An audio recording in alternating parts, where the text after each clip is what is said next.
So here we are and the system is broke. American dream has gone up in smoke. So stop sitting there all broken hearted. Let's get this motherfucking party started. Lady Liberty is ringing a bell, and we're driving us straight into hell. But don't worry, we got what you need. Crank up the volume till your eardrums bleed. Gonna make America again.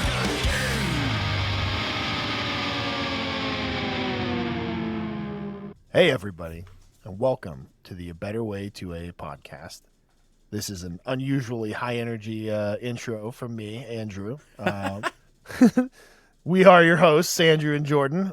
We are here today, this week, with John Correia, who really shouldn't need an introduction, but he's been plugging away, giving away free information and free education on the internet, on YouTube, and elsewhere about self-defense forever. And we're just super stoked to sit here and talk to him about that, talk to him about religion and spiritual fitness, and answer some questions from some followers. Well, man, awesome. Been almost a decade I've been on YouTube. Holy crazy. That's wild, man. I feel like I've been almost as long as I've been like taking guns seriously. I've been following you. I think that I may have found your ASP page on Facebook before you had a YouTube channel. Very possible. We started the YouTube or the Facebook page in that's a funny story in and of itself. I started it because I had gotten into self-defense and I was pastoring a church, and the blue-haired ladies at church, some of them got very frustrated about me posting gun content on my Facebook. So I started a Facebook for the company just to get that stuff off my Facebook and not have frustrations from church members. Who were well-meaning people, you know what I mean? I guess to some people that would be a thing. And so we started posting the analysis of defensive encounters caught on camera on Facebook. The first one was in October of 2014 is the first one we did of those. We had the Facebook page for a couple years before that. And so that's where we started. And we kind of migrated that over to YouTube in April of 16 is when we started on YouTube. So yeah, we've had the Facebook page for a good long while. Wow. I actually found a video of you, I think before you started doing, or maybe it was while you had ASP, but not the defensive video portion. I saw an interview that you gave in 2014 where you were still a pastor, and it was a British journalist that was interviewing you about how many guns you had and your take on self-defense. And I was like, wow, yeah, this dude's been at it for a while. I wish I could go back and rescind that interview, quite frankly. That particular... Really? I'm not familiar. What's the... Yeah, it was done for The Guardian UK, and it got syndicated in a couple of places. And the challenge with it was, it was fine, and they didn't do too terrible. But I did allow them to like take a couple pictures of me. I in our sanctuary when nobody was around, and I was holding my preaching Bible and an AR-15 I owned at the time. And if I could go back and undo that, I probably would, because that was a little salacious. At one point, we had another group that came in and did an interview for Vice, did a piece that I was part of, and they asked if they could come to one of our worship services, and I invited them to do that as long as they could kind of stay in the back and not make themselves a spectacle. And that was also a mistake. I should have just said, sorry, man, our worship time is for my church family. And if you guys want to come and participate and then talk about the experience later, that's fine, but no cameras. But so, yeah, those are a couple things that I go, man, because that picture will still make the rounds on the internet of me holding a Bible with a cross in the background and an AR-15, and people are like, crazy gun nut. And I'm like, it's not really like that. It's never the nuanced folks that are like, let's take this for what it is and maybe understand the full picture here before we start making judgments that are the ones that are going to propagate that. I have seen that photo, and it circulates in the same way as that one. God, I can't remember her name. She was like a teenager, and she like posed in front of the flag with her AR and like a Bible, and was like, all you Muslims come and the one who shit her pants. Yeah, that's her. And it's weird to see because I know some about you. I mean, obviously, like this is the first time we've ever spoken, but in a parasocial way, I feel like I understand like some of your predilections, and it always struck me as weird to see that photo circulated like that. Yeah, it's an interesting thing. Parasocial relationships are odd. And also, we tend to think of people that we see in the media, and it's weird because like YouTube celebrities, real celebrity anymore, which is really funky. Like I was out to lunch yesterday with a friend, and we were at a little local taco joint, and a guy came up and was like, "Fangirl, oh my gosh, I can't believe it's John from House. Can I get a selfie?" Yeah, man, for sure, whatever. Haha. That's kind of funny, but it's weird. My kids think it's hilarious. But, yeah. Oh, yeah. And you tend to think of those people as just this one-dimensional issue of whatever it is that they're famous for, when they're fully orbed people that have, all kinds of things going on in their life. And the odd thing for me is because I see people that, like this guy that said hi yesterday, which is awesome. And may I never be that guy that's like, oh, I'm busy, leave me alone. No, no autographs. Like, wait a minute. This people like this man are why I have, like, I can pay my bills. So let's be nice. But yeah, for sure. But they kind of show up and they're like, I'm in their living room every day, and so they know me, or they feel like they know me, but I have no idea who they are. And so it's kind of an odd thing navigating that space. I'm obviously nowhere. We're obviously nowhere near as popular as you are. But the first Woodland Brutality competition I went to, I had somebody come up to me and ask if I was Jordan because they recognized my voice from this podcast, and that was the first time that had ever happened. And I was like, "Is this person okay? Like, should I be talking to this person?" And I realized, like.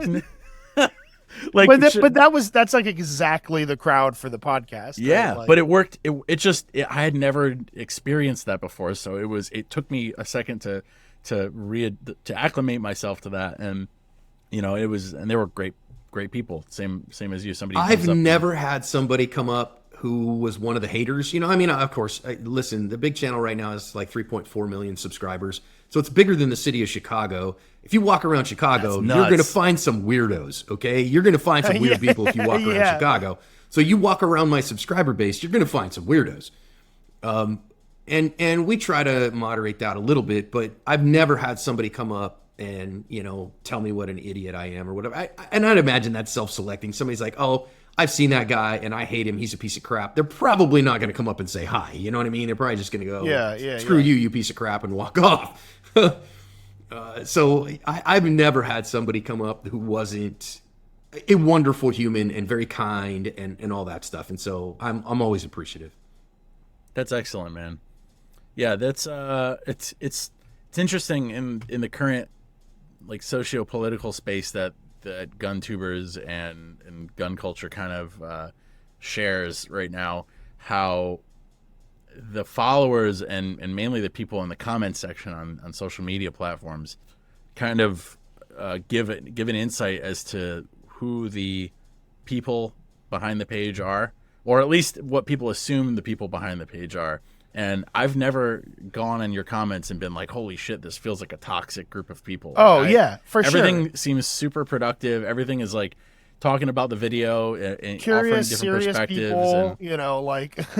Dude, you just made my day. You have no idea. Because what that means is we have a mod squad. We have a couple of employees that their job is to curate comments and to whack the ban hammer and ban the egregious folks. We ban really overt racism, really egregious, terrible misogyny, and stuff like that.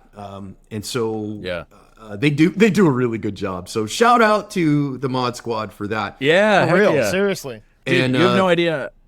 Sorry. Yeah. No, and people, the gun, it's the bathroom wall is the public internet space. And so I'm in there a little bit. I can't, man, with the number of comments, we average about 6,000 or 7,000 comments a day on the big channel. And there's no way to look through all that. On the smaller channel, on Active Self-Protection Extra, I'm in there too. And I'm in we have a family of apps as well that are our own. And so I'm up in there all the time. That's great in there. But yeah, it can be a lot. So I'm really glad that what you see in there is good. That really makes my heart happy. And I tell folks too, sometimes there'll be videos where occasionally, like, I will give an analysis where people disagree, where it's maybe controversial. I said one the not too long ago, hey man, don't kill somebody who's trying to, run off with your dog. Remember, your dog is property. Like, you can't defend property with deadly force, and your dog is property. Ooh, that's going to bring some angry people out because their dogs are fur babies. Oh yeah. And then I go back and I look and yeah, okay, well, all your comments are telling you how wrong you are. Well, those are angry people, and there's 50, 60 angry people, and the like ratio on that video is like 98.5%. So most people get it, and of the people viewing, the angry few who might comment angrily are not representative of the general public.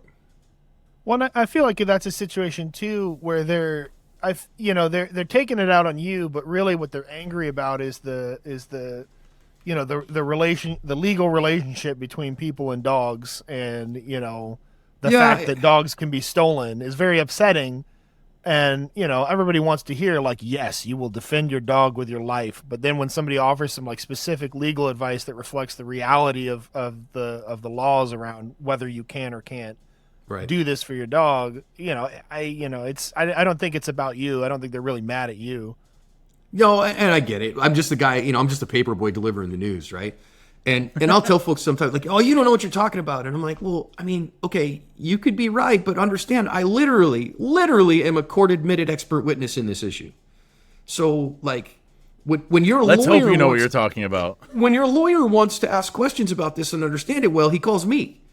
And like, when the jury needs to be explained what's going on, the defendant will pay me a lot of money to do that. So understand, I have expertise in this area. Like, and I'm just trying to keep you out of prison, man, because prison food sucks. And I just don't want you to experience it. Or all the other fun parts of prison. Yeah. I'm sure that's usually not what people are worried about when they're going in, but I also wouldn't know. So yeah, that's, I'm sure if a foodie went in. The official movie of active self-protection of our staff is The Other Guys. I don't know if you've ever seen that with Yes. Mark Wahlberg and Will Ferrell. And at the end, he says, I hope you like prison food and penis.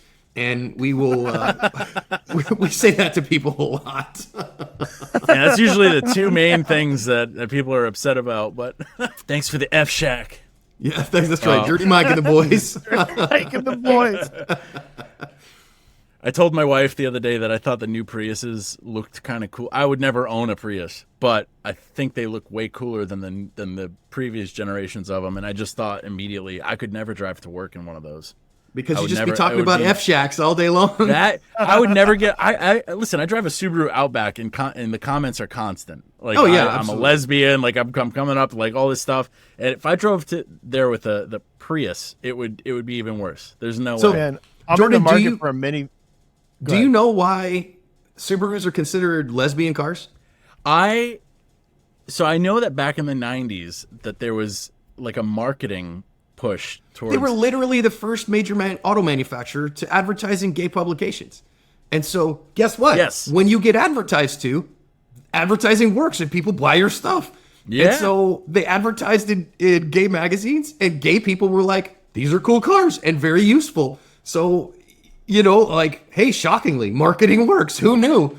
And, and they just found a market segment that they figured was underserved. And they were like, I bet you we could sell cars to these people. And guess what? Subarus, four-wheel drive, ground clearance in places where there's, snow on the ground on the regular. Dude, you drive in New Hampshire, Subaru is like the official brand of New Hampshire. Yeah. Oh, for sure. And we went. I believe it. Yeah. No, it makes total sense. You've got listen, I can stand on my high horse and talk about how my Outback is a fantastic vehicle, but the proof is in the pudding. You can look at over 98% of all Subarus made over the last 20 years are still on the road, or whatever the commercial says. Did you memorize the pamphlet? I should. No, I'm in the market for a minivan now, and it's going to be. I've had my Subaru Outback since 2014, and I thought I was gonna have this car until it fell apart. But with the new kid coming, we're gonna need something bigger. Living that swagger wagon life, man. Yeah. I own a minivan. I understand. Oh, yeah. Jordan has this like pathological thing about minivans. He says it's not. No, stop. Unreasonable. I'm going to explain it first, and then you can defend yourself. He says that. an SUV, a full-size SUV, can do anything a minivan can do, but better, which is wrong, by the way. But that's his position that he's coming from. Do you know what it can't do, Jordan? What? Park in a standard garage. Oh, snap. So Really? So I hear you. Yeah. Well, anyways, the garage that I have, so I have an F-150. I have a pickup truck with a short bed and a quad cab, and it fits in by about 1.5 inches, 2 inches. And if you wanted to try to park an SUV next to that, it wouldn't work. So when my wife was like, "Hey, I need a car with more seats again," at the time we had 2 4-seat vehicles, and my wife was like, "Our kids are getting bigger, and I want something where we've got enough room for everybody, and we need a 6-seat vehicle." And I was like, "All right, go look into 6-seat vehicles." And guess what she chose? She chose a Honda Odyssey, and so I was like, "Well, I mean, if that's what you want, I mean, go. You know, you're a grown woman. Buy what you think is a good car, and it's fine. It's, you know, I don't drive it hardly, so it doesn't John, bother I don't me. like that you just offered a reasonable explanation for purchasing I don't a minivan. I don't like having I don't my like it because I biases want to stay challenged. emotionally upset. I want to stay angry, and because the last group chat I had about this with Andrew and our Dude, friends, he got dunked on so hard. no, I Everybody didn't. piled No, on because him. your excuses were like were dumb. They weren't logical like that. You can say that, but anyway, that helps. Well, thank you, John, for explaining that to me. That's in my terms. I guess I'll concede this argument to you for now. But not to me. Just to John. Only John can have the minivan. Yes. Okay. John, how did you get started with all this? Over a It was decade by ago? accident. I mean, you know, it was never a big intent. I started carrying a gun in 2006. I was working in retail management, running a video game store of all things. I was a quasi area manager for the owner of Hollywood Video. The founder of Hollywood Video had 20 franchises of his own. His name's Mark Waddles. I ran one of the video game stores for him and kind of helped oversee a couple of others. And at the time, Xbox 360 and PlayStation 3 were coming out, and managers were getting hurt and mugged for them. I was like, nah, not me. Went and got my concealed carry permit, started carrying a gun. It was kind of a lucky rabbit's foot. It's a magic talisman to ward away danger, right? Yeah. At the same time, I started studying martial arts with my son, and then after a couple years, I kind of realized, man, if I'm going to carry this gun, I should be good with it. So I started training. That gets expensive. So I've always been a teacher at my core. My core competency is teaching, and so I was like, hey, how do I decrease the cost here? I know I want to go to class, but I really can't afford to go to a class or buy a bunch of ammo. But if I start teaching some classes on the side, then A, I can use pre-tax dollars and write off ammo. B, I can earn a few bucks, and then I have money for classes or whatever. So I started teaching. I got my NRA instructor certs, and got those in 2011. And then it just kind of snowballed from there. Like, I started the Facebook page, like I told you guys offline, because I was pastoring at the time. I was a pastor of a evangelical church for 14 years total, 2 separate churches, one for 3.5, one for 10.5. And then some of the folks weren't excited about their pastor posted about gun stuff on Facebook, so I started a Facebook page for the company just to get that stuff off there. Then people started paying attention to that from other places. And I was like, oh, okay, cool. Well, I'll never get them into a handgun class, but maybe I could just teach them where they're at. And that's where I started making high quality memes for a while. And then when Facebook started allowing video content, OC. yeah, I mean, it really was. If you go to the Ask Facebook page and you look on the pictures tab, you have to dig down a while to find them, but they're there. And then when video content started, what really happened is that somebody sent me a video of a guy just murdering his baby mama, just shanking her to death with a knife. And I was like, whoa. So Oh, I put God. it, Just out of the blue, someone just like unsolicited sent you a video. yeah, of so murder? somebody sent it to the Facebook page like, hey, John, I don't know if you've seen this because video was new on Facebook at the time. Yeah, I yeah. think it was 2014. And So this is what I want to send. yeah, hey, John, have you seen this attack? And I was like, oh, God. Yeah, So yeah. I put it on my BlackBerry Storm, and I took it to martial arts class that night, talked to my professor. Lawrence Robinson's his name, great guy, Attitude First Martial Arts Academy in Phoenix. And I was like, hey, Lawrence, he's a friend of mine. And so off the mat, I call him Lawrence. On the mat, I call him Shifu or Professor or Mr. Robinson. hey, man, I don't know about defending against an attack like this. I don't know if I've got it. If I missed it, is it later in the system, whatever. I was a colored belt at the time. And he was like, well, let's just workshop it on the mat. And so he brought everybody around and we watched it on my phone, and then we worked on that problem. And after an hour and a half, I felt a little better about it. So I went home, posted the video to the Facebook page and said, hey, when we were working on the mats tonight, we kind of worked on this concept and that concept. So maybe try that and it might help you. And people really appreciated that. So I did that a few times. And then where the real aha moment came from of analyzing defensive use of force was somebody sent me a video that was like 5 minutes long, but it was like 4.5 minutes of nothing and then 30 seconds of action. And I knew I had Adobe Premiere on my laptop, but I didn't know how to use it. And so I went to the YouTube's Adobe Premiere basic tutorial. And the video that I watched of that, I have no idea where it is at this point, but part of the tutorial was, if you want to record audio on an existing video, push this button, hit the go button, and it'll record from your speakers. And I was like, oh, well, that's kind of cool. So then instead of typing it in the description, I could just say it.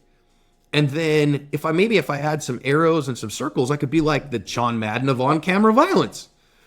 And and that was literally it. So then I did that, posted it to the Facebook page. That's where my audience was. And people really got a lot out of that. That was like kind of an aha moment. Like people were like, whoa, that was a lot.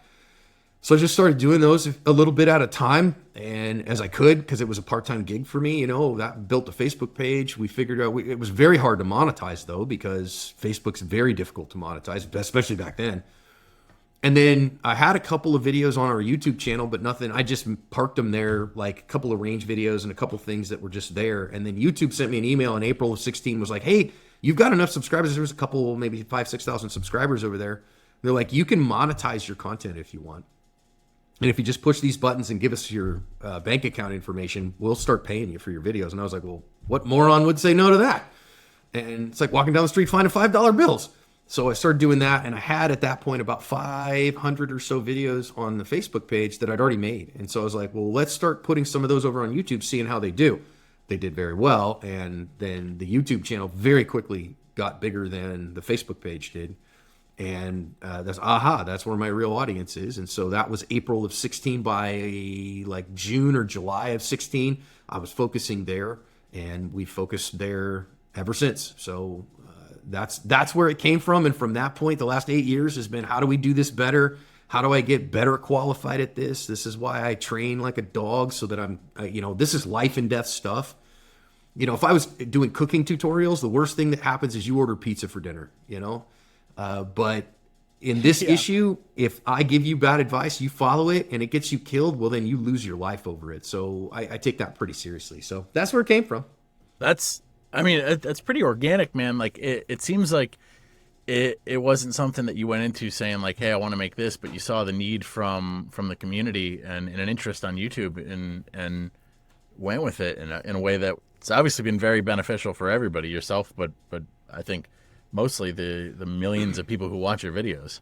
Yeah, I never set out to do it, but I kind of created a market segment. I didn't do that on purpose. I wasn't like looking to be famous on the grams or whatever. I was going to be, a pastor and a Bible professor.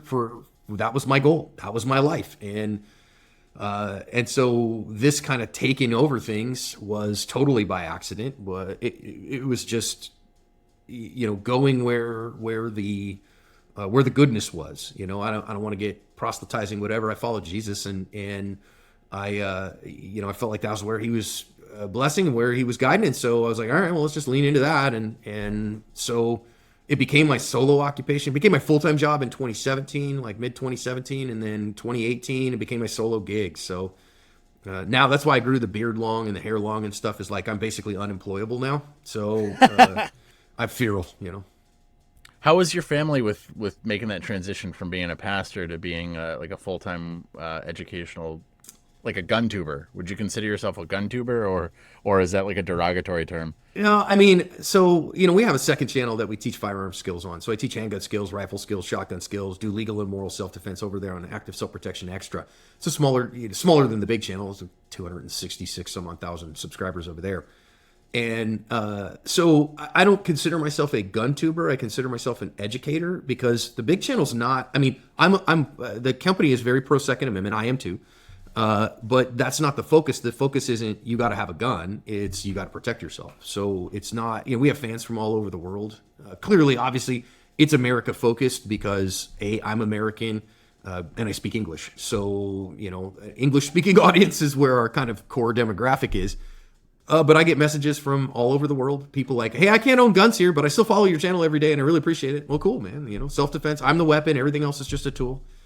And I love to travel the world. And when I travel the world, I can't carry a gun in the rest of the world. And that's okay. I mean, I find ways to be safe. And so, yeah, it was an interesting transition. I think, my wife is ride or die. I mean, my wife and I have been married for over 29 years now, and she is literally the greatest human I've ever met.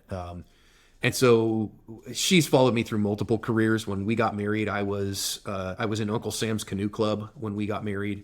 And then, she followed me out of that into graduate school and retail management, and from that into vocational ministry, and now into this. And so she's ride or die. My kids, oh boy, I don't want this to become a ministry screed, but my children paid the price for vocational ministry. And if I could probably do it over again, I can't. I mean, there's no hope for a better past. But if I could do it over again, I'd never go into vocational pastoral ministry because of the cost of my children. Yeah, the cost for my kids was too high. Try as I might, the expectations on them and the pressures on them and the difficulties they faced as the pastor's kids. And not every kid experiences that, and I have nothing but respect for my friends in vocational pastoral ministry, but for my kids in particular in their world, I would probably just avoid that and have just continued to work in the secular world. Yeah, I hear you, man. I think it's tough as somebody who's not in a church and somebody who's not very religious. I have friends of mine who are very involved with their church, and it does seem like it is a family affair. I can imagine being like in a position of authority like that, or being like one of the go-to guys.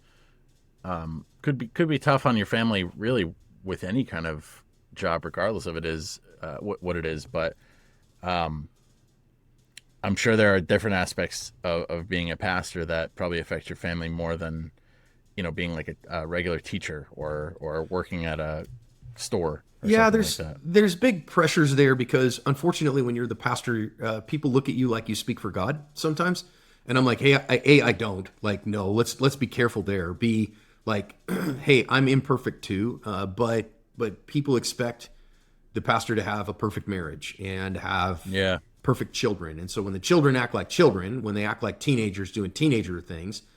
And, I expect teens in youth group at church to act like teenagers and to do stupid teenager things. So, teenager comes into my office and we've had that happen where, oh, pastor, I have to confess my sin. I'm pregnant. What? You're a teenager and you had sex? I'm shocked. I mean, I can't just tell you how shocked I am at that because I was never a teenager doing that stuff.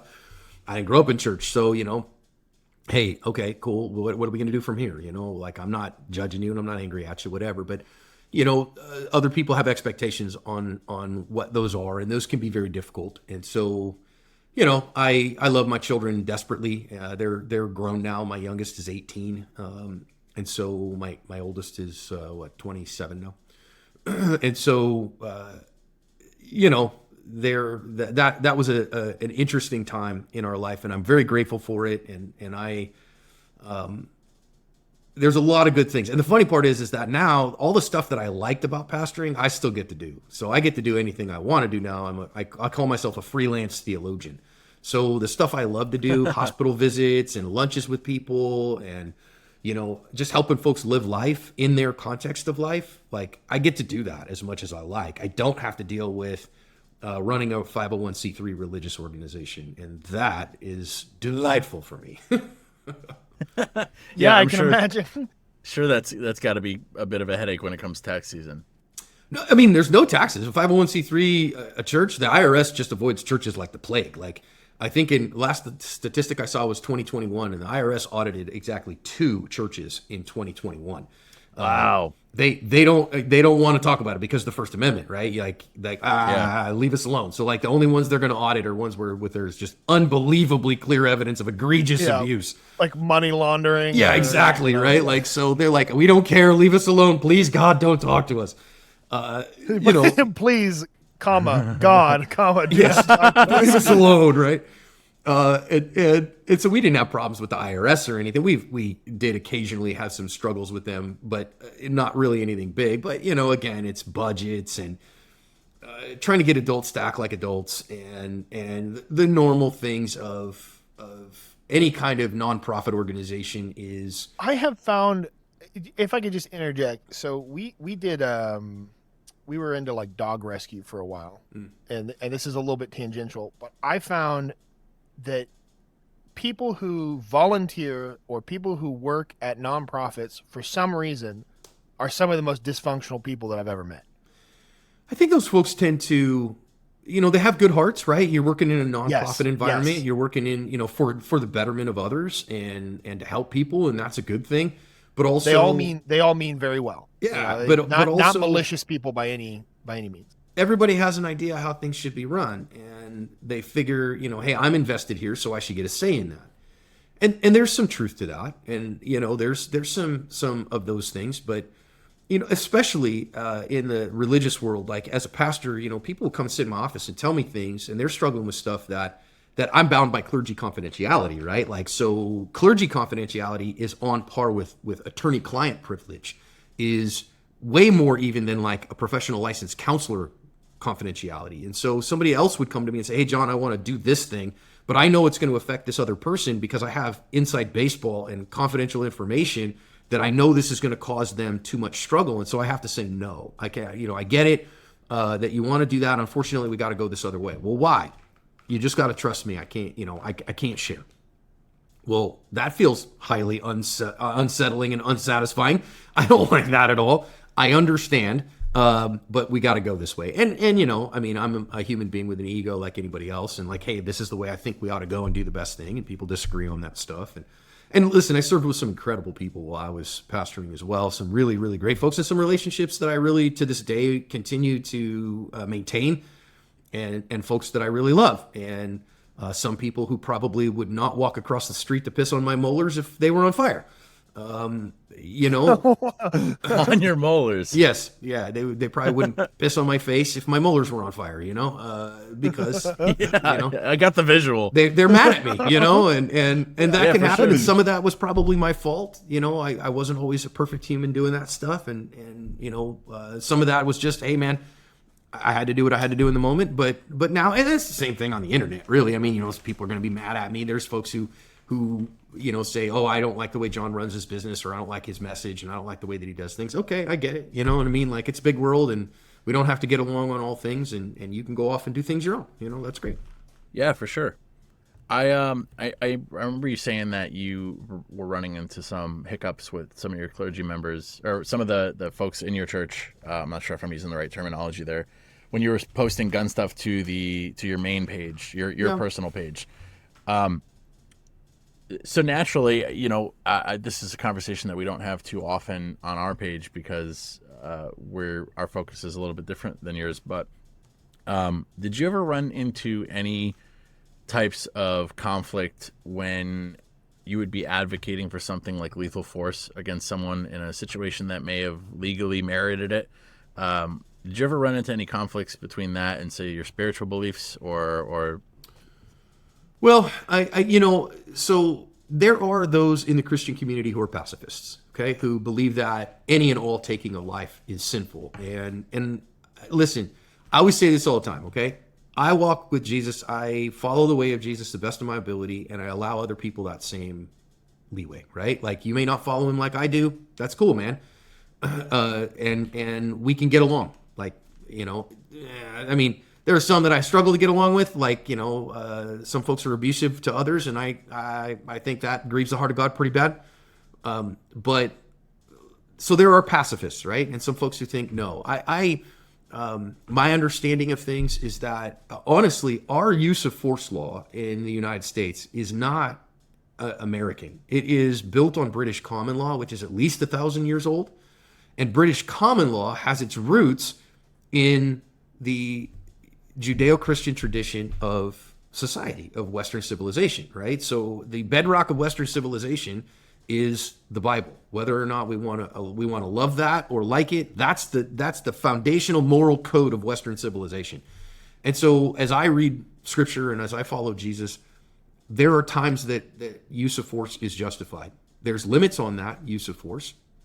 And the funny part is they overlap with our laws really well in almost all respects. So, anything from Exodus 22 to Nehemiah chapter 4, again, words for any of my friends who follow Jesus, you can go look up those addresses. They give us some ethics of how we do things. Jesus himself, I think, gives us some ethics of that. Paul unpacks that a little bit in the New Testament. And so I've never had this thing where, well, wait a minute, is this a conflict with my faith? I read scripture, and you know what? There are times some people need killing. Is just the honest truth about things. Some people, and I always say, listen, what the real truth is that we use defensive force protectively and not punitively.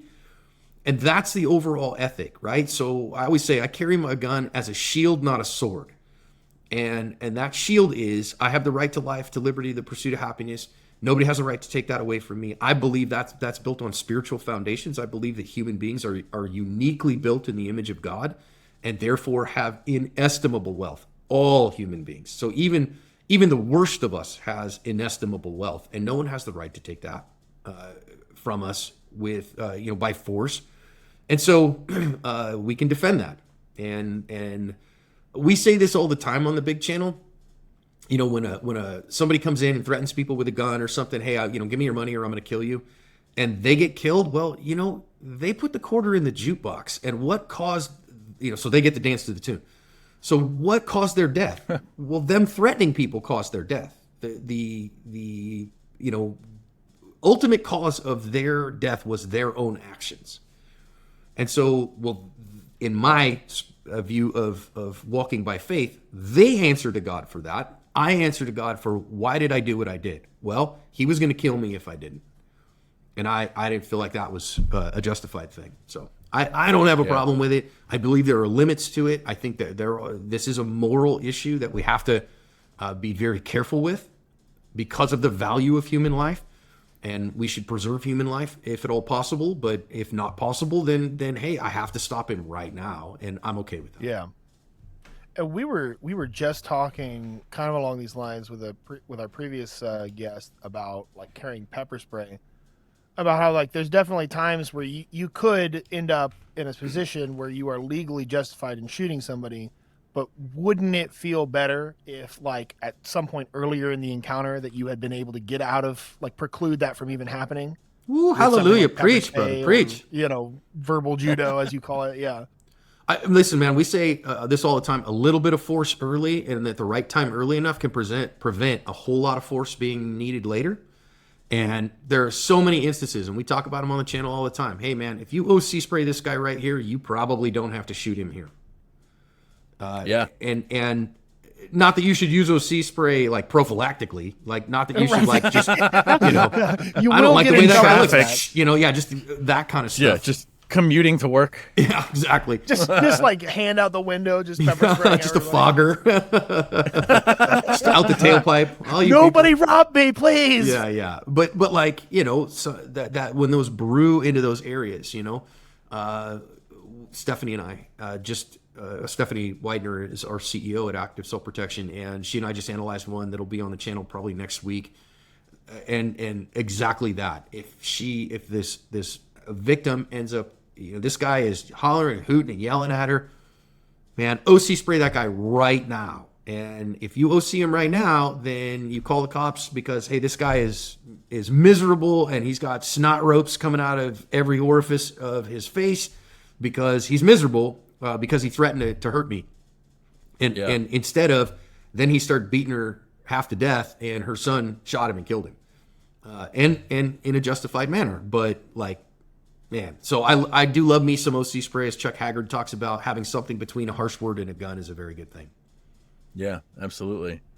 I to touch back on your religious views, I do think that it's interesting that, at least for me as a non-religious person, I grew up Jewish. I just kind of left the faith as a younger person. My boss did too. That's cool.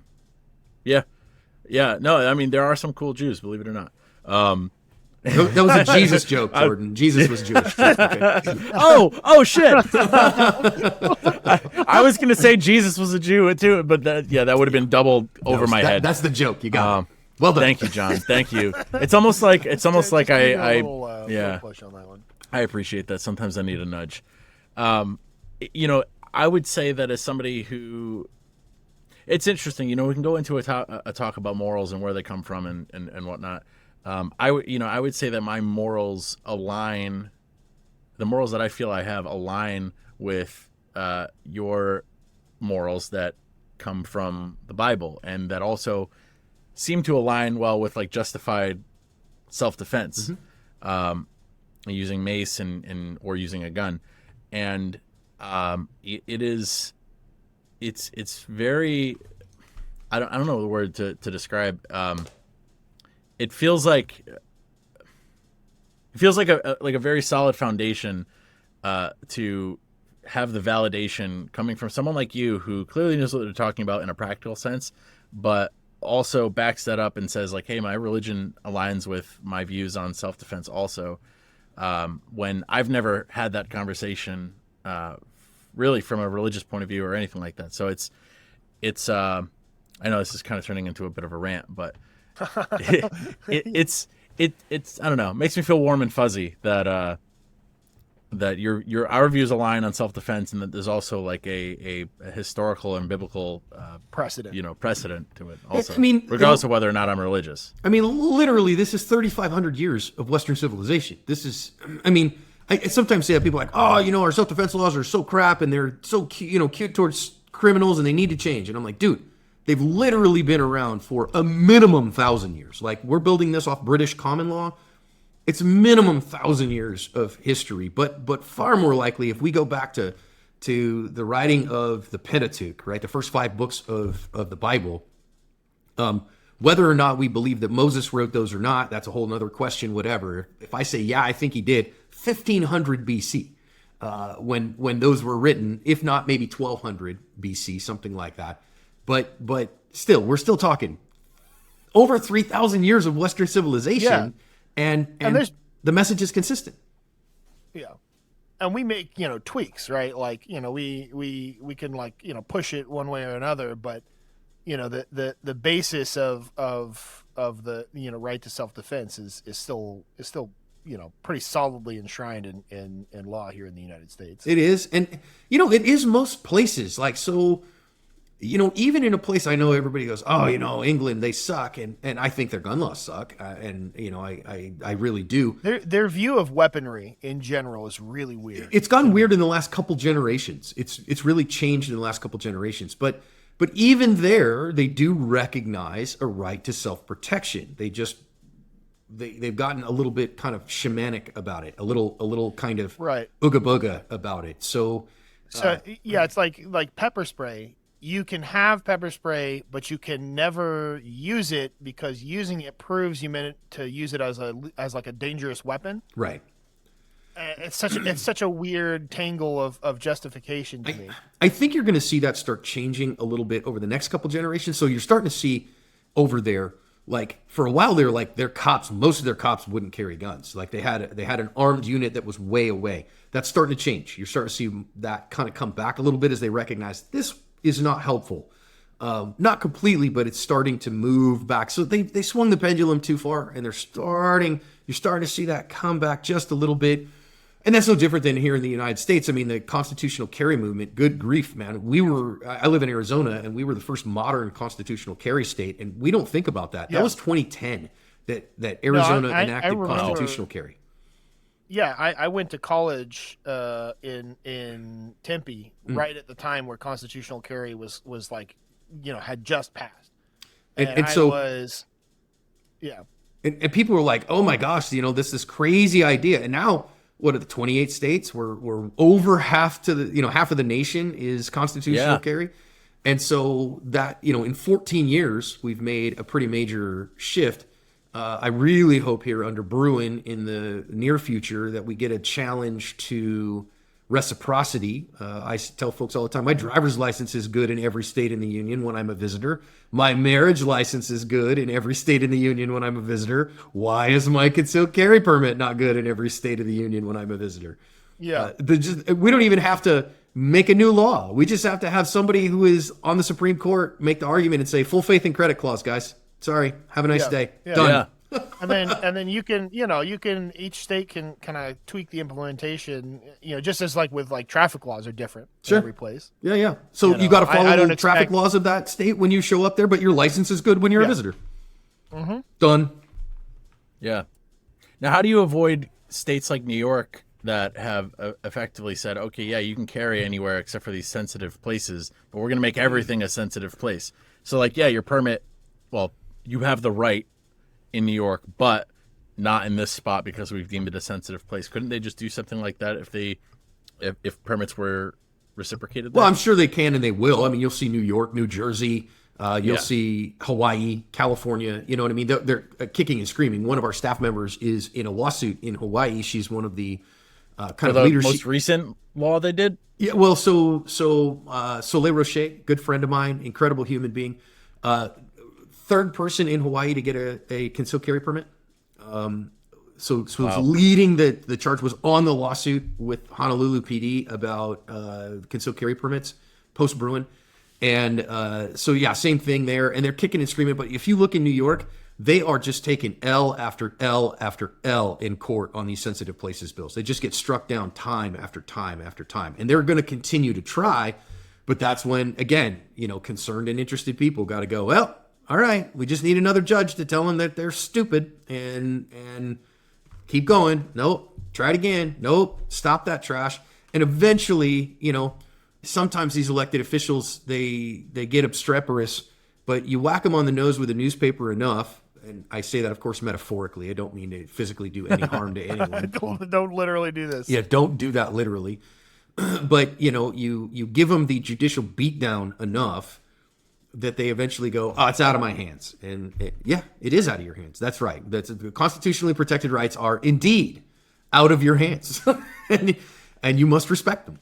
I see a big push with, you've always got these groups out there like Moms Demand Action, Newtown Action Alliance, and whatnot. And I live in Connecticut, so the Newtown shooting is not a foreign concept to me. It happened 30 minutes west for me. But I see this divide in politics. I mean, nobody's safe from it, but especially with the gun debate, an increase in the amount of states that you can constitutionally carry in now. But in the typically blue states, you've got this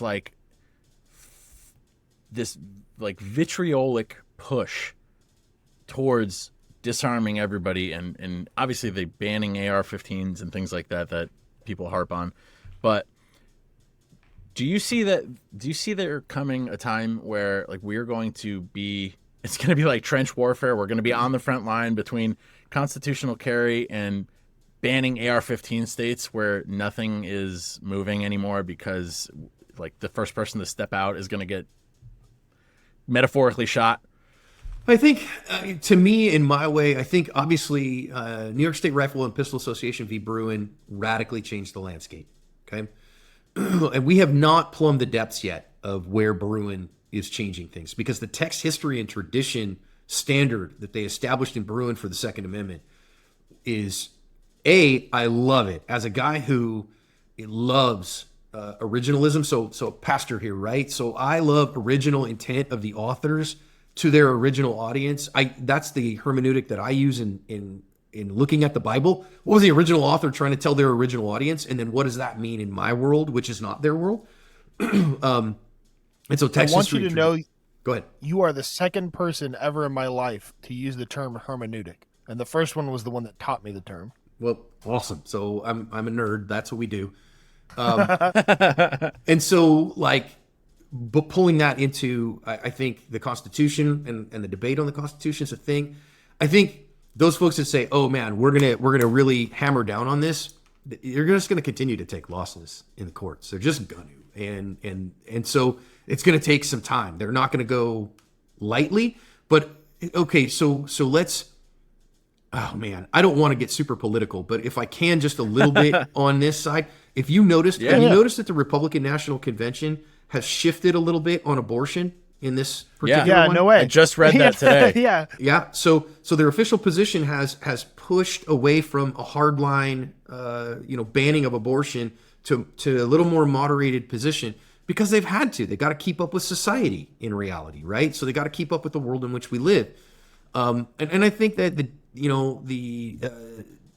DNC kind of, the Democratic side is going to have to do that on the gun thing. And I joke as a wackadoodle libertarian is I'm like, okay, so, if you want to join the Libertarian Party and you're Republican, you got to get okay with the gays. If you're a Democrat, you got to get okay with guns. Like, that's just basically where we got to Yeah. give up those ideas and they come to the middle and we can, we can have some fun. And the parties here are great.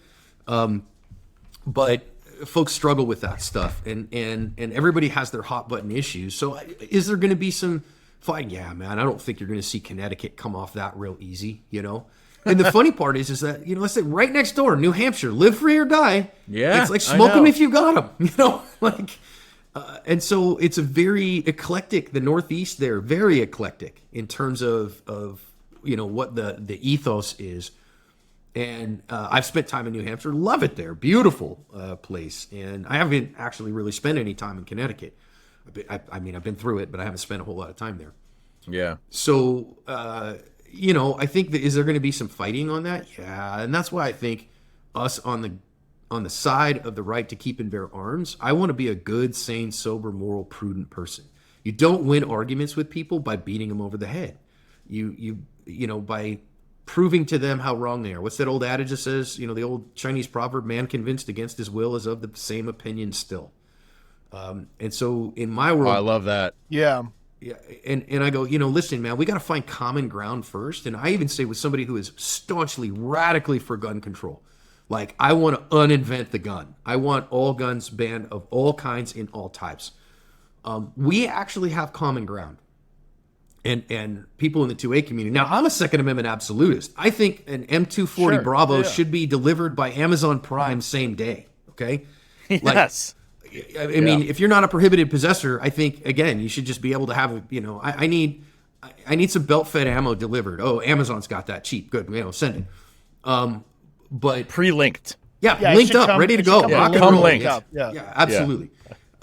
But we have common ground, and people are like, "What? You don't have any common ground?" Sure, we do. We both want our community to be safe. We do. And when you ask them, Yeah. what's Oh, yeah. what's the whole thing behind that? Well, these are so dangerous. So what you're after is a safe community. Yes, I want a safe community. I honor that. I think that's an honorable, good goal. I like that goal. I agree with that goal. I want our children safe in their schools.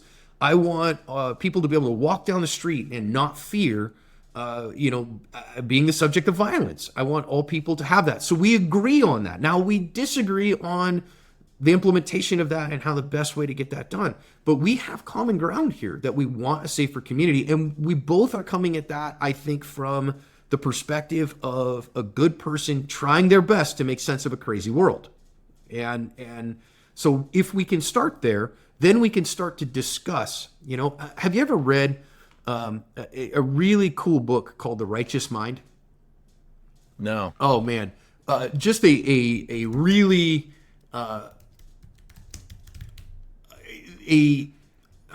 man. How do I describe it? Even written by a moral psychologist named Jonathan Haidt. Okay, so the guy he has studied people from all like myriad cultures, different places. He studied in India, the United States, South America, and he's looking cross-culturally, cross-religiously about how people make moral decisions.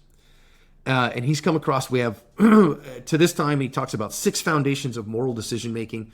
I tell folks, the beginning of the book, if you're a political conservative, will piss you off, okay? If you're a political liberal, the end of the book will piss you off. And so that makes me feel all warm and fuzzy, like, it annoyed me throughout. And so this is a good thing. But one of his big things is that people make decisions, moral decisions, intuitively. We make intuitive moral decisions, and then we backfill those decisions with strategic reasoning. And he likens it to an elephant with a rider. And the rider thinks they're in control, but that elephant's going to go the direction it wants to go. Yeah. And eventually, if the rider is real persistent the writer can nudge the elephant into another direction eventually, but man, that elephant can be very difficult to steer. And so we make our moral decisions really intuitively. That's like, so he talks about, for instance, you ask somebody, if you were offered $50,000 and to get that $50,000 on national TV, you had to hit your dad in the face with a pie, would you do that? Now, me, I go, heck yeah, man. I'd be like, Dad, you going to split that money with me? Like, we're in. Like, he's like, sure, great. What kind of pie are you going to hit me with? Whereas somebody from maybe an Asian culture, that's so shocking to disrespect parents that way, they'd never do it because of their moral foundations, right? Well, neither of us is right or wrong. It's just a different foundation that we're building that on and how we intuitively make decisions. The one that he talks about that gets everybody in terms of human dignity and kind of an ick factor is that a man has decided to cook a chicken for dinner, okay? So he slaughters the chicken, plucks the chicken, gets it ready for cooking, and then before he cooks it, he has sexual relations with it. And then No. and then cleans it, cooks it, and eats it. Has he violated any moral principle in doing that? Is what he done immoral? Oh man, No. that's a trip. It's a moral conundrum. Would you agree? Like, because you start Yeah, going, I can't. yeah. Is it a chicken at that point? Is it just meat? did it do any harm Is to it- the chicken? Yeah. Did it? Oh God. So I'm gonna gotta ask that tell one you- at I gotta dinner tell tonight. you, I think morally, even if you completely clean the chicken, I think morally serving people fucked chicken is not okay. again, there's something But there. what if he's only eating it? So there's Yeah, something there that's- about the dignity of humanity and about whether that's a right thing or not, and we make this decision. So as soon as I said it, you started laughing because you're like, whoa, I have a big like visceral reaction to this. Yeah. And then the So more I you- have this. I you have this can't do book, that but I in my haven't kitchen. read it because it's my wife's book. She reads. I tend to. I wait for the movie to come Great out. but audiobook, too, so- I'm definitely that just convinced me. yeah. So I hate to say the chicken fucking anecdote was the thing that convinced me, but I'm gonna have to read it now. it's so you start asking, okay, wait a minute, what moral foundation? So when we're talking about the gun control debate, I think Hate's book was really helpful to me because it starts to go, wait, what foundation are you making that moral decision based off of? Not, oh, you're wrong and I'm right, but oh, okay, I see that you're, there's this idea of justice versus fairness. There's this idea of loyalty versus individuality. There's, so which foundation are you thinking about here? When I could do that, then we can make actual progress of discussion. Then we could start to say, I hear that foundation and I hear why you're making that moral decision. I think it's outweighed over here on this side. And now we're engaging the writer and not the elephant. Right? And everybody says, well, you're emotional. You're making decisions emotionally and I make decisions rationally. And I think Hate puts out a great case that's utter trash, just total bullshit. We all make decisions intuitively and hence emotionally. And then we backfill with strategic reasoning and call it logic. And so then understanding that helps us to then go, ooh, man, I have an emotional reaction to that, or I don't feel like I do, but what's my underlying, moral foundation here? And, oh, okay, that is an underlying moral foundation that really undergirds this issue, but does that make sense? And again, if we have to think about chicken fucking in order to get there, then okay, I'll think about it, Yeah. I think that there's a level of emotional intelligence that is required, to first of all acknowledge that maybe we don't know everything, and then to take a step further and say maybe this person who disagrees with me just has a different perspective based on their own life choices and life events, and to maybe go and say, yeah, as a result of that, their moral foundation might be different than ours, or because of how they were raised, like you said, where they're from. Yeah. And, kind of following the crumbs back to the start like that is, I think, a great way to frame conversations. I just don't think we do it enough. I think, No, well, we don't have especially emotional not on the fitness. internet. So a lot of people, when they Yeah. start arguing, when they get loud about things, It's because they're, in some sense, they're worried that they could be wrong, and so they have to shout down the opposition.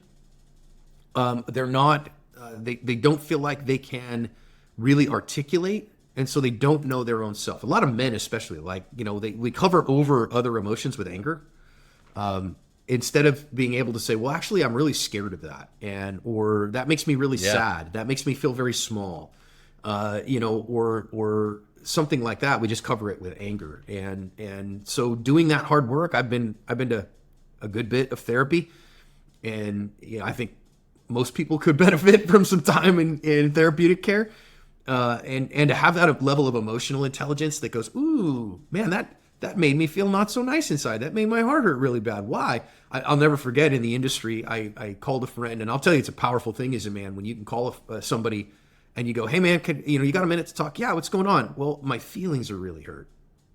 Instead of, I'm mad at you or I'm pissed off or whatever, to go, man, I realize my feelings are really hurt, and I'm really sad. Okay, what's going on, John? Well, this thing happened, and that made me feel really unappreciated, and it made me feel like I wasn't important, like I had no bearing on the matter, and that just really hurt my feelings and made me feel like our relationship wasn't very important. And I think if you can say that, especially to another man that you have a relationship with, like that can be, that level of vulnerability can be transformative. I also love Brene Brown, her writing. I feel like Brene Brown's my spirit animal. And she talks about rumbling with vulnerability and shame and guilt and how that holds us back. And she's a pretty cool chick. I've never met her before, but we're best friends. She just doesn't know it. Yeah, there's that parasocial stuff. Relationship. Yeah, it's true. It's true. Hey, folks, you know what blows? Buying stuff for your gun or your gear on the internet only to get it home and realize it sucks. Wouldn't it be great to take the guesswork out of buying stuff like that so you knew what you were getting was quality stuff? I'm so glad you asked, because that brings us to one of our sponsors, Panther City Tactical. Panther City Tactical carries AR parts and tactical gear, and only their favorite stuff that they personally use and love. Think brands like Bravo Company, Emissary Development, B5 Systems, S-Tac pouches, and more. I actually got the weapon light for my pistol from them, and it shipped super quick, and because it was over $129, I got free shipping. They also throw in candy and stickers with every order, and being a slut for stickers myself, I thought that was pretty cool. On top of that, Zach the owner is a great dude with great values, and we wouldn't advertise anybody on the show that we wouldn't vouch for ourselves. So check out Panther City Tactical and use code ABETTERWAY, all one word, for 10% off your first order. Once again, that is code ABETTERWAY, all one word, for 10% off your first order. Check them out. That's awesome, She's man. just like me, for real. For real. I wanted to segue into a Patreon question, because we were talking a bit about the division that we have politically and socially and whatnot now. And this is one that kind of surprised us, because this is the only kind of like spicy question. Ooh, spicy. Spicy's good. Spicy's usually good. This one, I think, based on our conversation before, I think it is going to be more of an enlightenment for the person who asked it than anything, and I'm sure a lot of other people will be happy to hear the answer. But let's take it in two parts. It's a two-part question. Both of them are a little bit critical, but I think you're gonna handle this well. Yeah, so the first part of the question is, are you ever concerned that your videos cross the line into violence porn for your audience to fantasize about killing bad guys? Bad guys are in air quotes. So I know that happens. I know unequivocally that happens, that we have a section of our audience that is basically into just violence porn. I actively fight that every single day. And I tell people in the comments all the time, if you're here for violence porn, you're in the wrong place, leave. Okay? We have a clear educational mission, and our continued education is to be a good, sane, sober, moral, prudent person. Now, I can't guarantee you that everybody is, but the number of times I hear that phrase back, hey, John, thank you for making me, and they may not always parrot it back exactly, right? But for helping me be a better, good, sane, sober, moral, prudent person. And that's there. I actually think the videos probably do the opposite of making people pine away for violence, because they actually show what happens, and we show negative outcomes often enough, and we show the aftermath. And I talk about, hey man, if you use deadly force where it's not authorized, I mean, remember, you're betting the rest of your life on this thing. You're putting your mortgage and your retirement savings on the line here. And some people get frustrated with me about that. But if they stick around to hear that stuff at all, they won't stick around long if they want that kind of, as we say, mental masturbation of, oh, look, I love the violence and I can't wait to smoke a fool. They don't stick around long because we disabuse them of their fantasy. And I think it's certainly possible that your channel is a stop on the pipeline to like real violence porn, right? But I think that the people that were going to end up in Telegram channels sharing this stuff for firsthand videos and like rare snuff stuff, I think they were going to get there anyways. Yeah, the snuff stuff does exist, and it exists in plenty of places on the internet. Like, I'll tell you, here's a hint. There's every once in a while you'll see a video. So I'm the only one that I know when I do these kind of things. There are some other YouTubers who will occasionally do like reaction videos to violence, whatever. They're not educational necessarily in nature, but they also, like, I link, here's news stories about the issue in the description. Here's where I get the raw video from. Here was the raw of this video, the best I could find. Every once in a while, you won't find that. And that either means, A, it was sent to me directly by the person in it, or B, I could only find it on a violence, snuff site, which I won't point people to. I just won't. There's for sure. There are some out there on not only in the dark web, but even in the light web that, I joke when somebody sends me those links and I know what they look like, right? I'm like, pardon me, got to go put a hazmat suit on. And get wade into it. Yeah, get my hazmat suit on and go see what the heck is going on here. And we don't do a lot of those. We do. There's occasionally videos that are too spicy for YouTube, that they're too violent, frankly, and we put those in our app, and they're app exclusive. That we say, hey man, if I put this on YouTube, it'll get struck. It'll get us removed. So, but there are lessons here. If there are not lessons there, if there's not really something that counteracts or validates that as a lesson, I just won't even do it. And I gotta say, just while we're on this subject, one of the most soul-crushing videos I've ever seen was a breakdown you did of it was some like South American gang violence or something, but if I'm remembering it right, because I watched it the one time and then I never went back to it, but it was like a group of guys that were in one gang at a bar. One of their friends was standing out front, and a rival gang did like a drive-by and wounded him. The other and then started driving off, and then the other gang members that the gang that was targeted came out and started shooting at the car that was driving off, and that car knew that it had these guys outgunned, so it backed up and came back and shot all that guy's friends. Yeah. And they were all lying there wounded, and so they started driving off again, but then the guys that were wounded got up, and so that car came back again and gunned them down again, and I'm just like I don't know, man. It's just like some of that stuff just leaves you with this really sticky feeling. So that sticky's a good word for it. Yeah. Yeah, and the funny part is that I don't think you saw that on my channel. Because I know exactly. Oh yeah. I know exactly what video you're talking about, and I didn't analyze that one on purpose.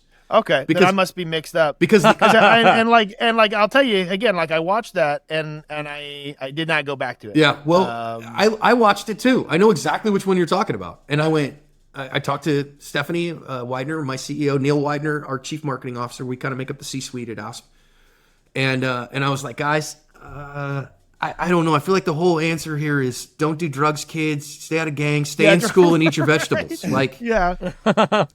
There's no real marketable lesson here. Yeah, there's no. I mean, the lesson for good people is stay out of gangs. And so I don't need this video to tell them that lesson. Yeah. You know what I mean? Like, it doesn't help identify the lesson. And they were like, yeah, let's not. Let's just. And I am so backed up for content. I literally have. We do 2 badge cams a week, 5 private citizen incidents. I've probably got, I'm not joking, 500 badge cams to do. And I've probably got another 300 or 400 private citizen lessons sitting there waiting to be done. I'm currently working on stuff that is sent to me a little over a year ago. Wow. And so I'm so backed up for content that I don't need to show anything marginal. Yeah, for sure. Borderline snuff stuff. Yeah. Yeah, that makes Well, sense. that's well, okay. So that's another personal lesson in the fickleness of memory, right? Human memory is interesting, isn't it? Yeah, and I was immediately like, yeah, I've seen that video too. Neither one of us saw it on your channel. Yeah. It's so funny because every once in a while, amazing. like, because I'm not a breaking news channel, like, I will always wait. Something comes out, it's hot, it's, oh my gosh. There recently was one when, I don't know when this is going to come out, but this week there was a road rage incident out of Indianapolis. And Yeah. and people were like, John, oh my God, when are you going to do this one? And I was like, chill, everybody. Like, I want to wait a few days. I want to see the news stories come out. I want to see what happened here. Because the original ones have no context. They're just, a road rage incident of a dude getting shot. Well, eventually, a couple days later, I find that, somebody's uploaded the dash cam of what transpired before to start all this. Well, that's good and helpful contextual information. Now I have a news story on what's going on. Now I can start to see these things.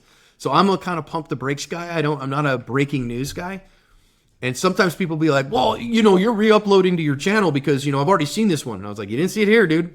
And I did. And I've said to people, go find it on my channel in the past and I will give you $1,000 to send me the link.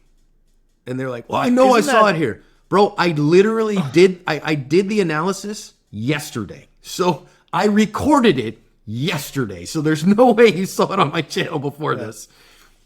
And isn't that interesting that so many people, myself included, I guess we see these videos out in the wild and we just like link it to your work. Yeah. Just because that's where we're familiar with seeing. Yeah, if we see violence on camera, John Correia must be involved.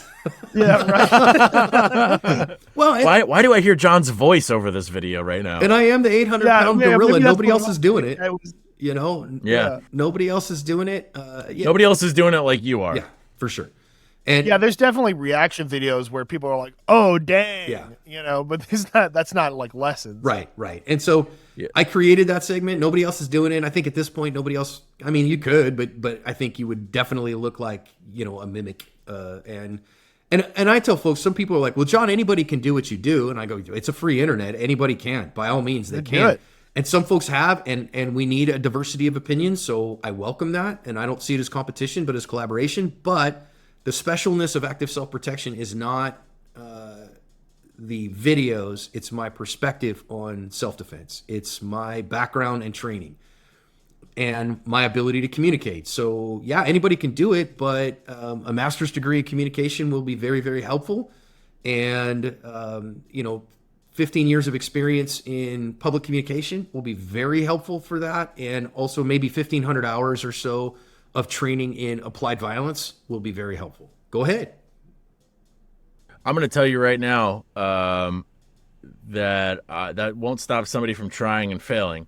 Yeah, I mean, more power to you. I mean, No, man, it's so funny that you say that because obviously on a different scale and different environment and whatnot, but we get people all the time that when I post something, so I'll try to post like historical self-defense situations, historical like government overreach. Like I talk about the MOVE bombing, I talk about Waco, things like that, on both sides of the political spectrum, all over the place. And whenever I post about something, there's always someone who says, well, why don't you post about this, XYZ? I haven't seen you post about this. Usually inferring that by not posting about something, I'm like dog whistling about a belief or something that I don't have. And I'll just say, like, feel free. I'm so happy for you to do that. I am one person. I have this amount of time. This is the date of this anniversary, and that's what I dedicated my time to. Please, if you think that I'm missing something, take it upon yourself to build a business, build a following, and get that information out there. how dare you do things your own way, sir? Yeah. How dare you help people and give me free information and not in exact the manner that I would appreciate? Yeah. No, and I definitely think that while obviously, there's the more the merrier, the different perspectives on things, the better usually. I will say that you have become, and ASP has become a very trusted source of analysis and information on self-defense situations and just, gun knowledge and use of force and all that fun stuff. Thank you. Too. So we've worked very hard to build honest expertise in that area and to validate the opinions. And I tell folks all the time, listen, so if you've ever been in the medical field, you understand what this phrase evidence basis means. And sometimes, medical folks, they kind of cringe when they hear that because it can mean a lot of things there. But to me, so when you really study evidence basis in medicine, what they say is we take the very best research that we have available as to what's effective.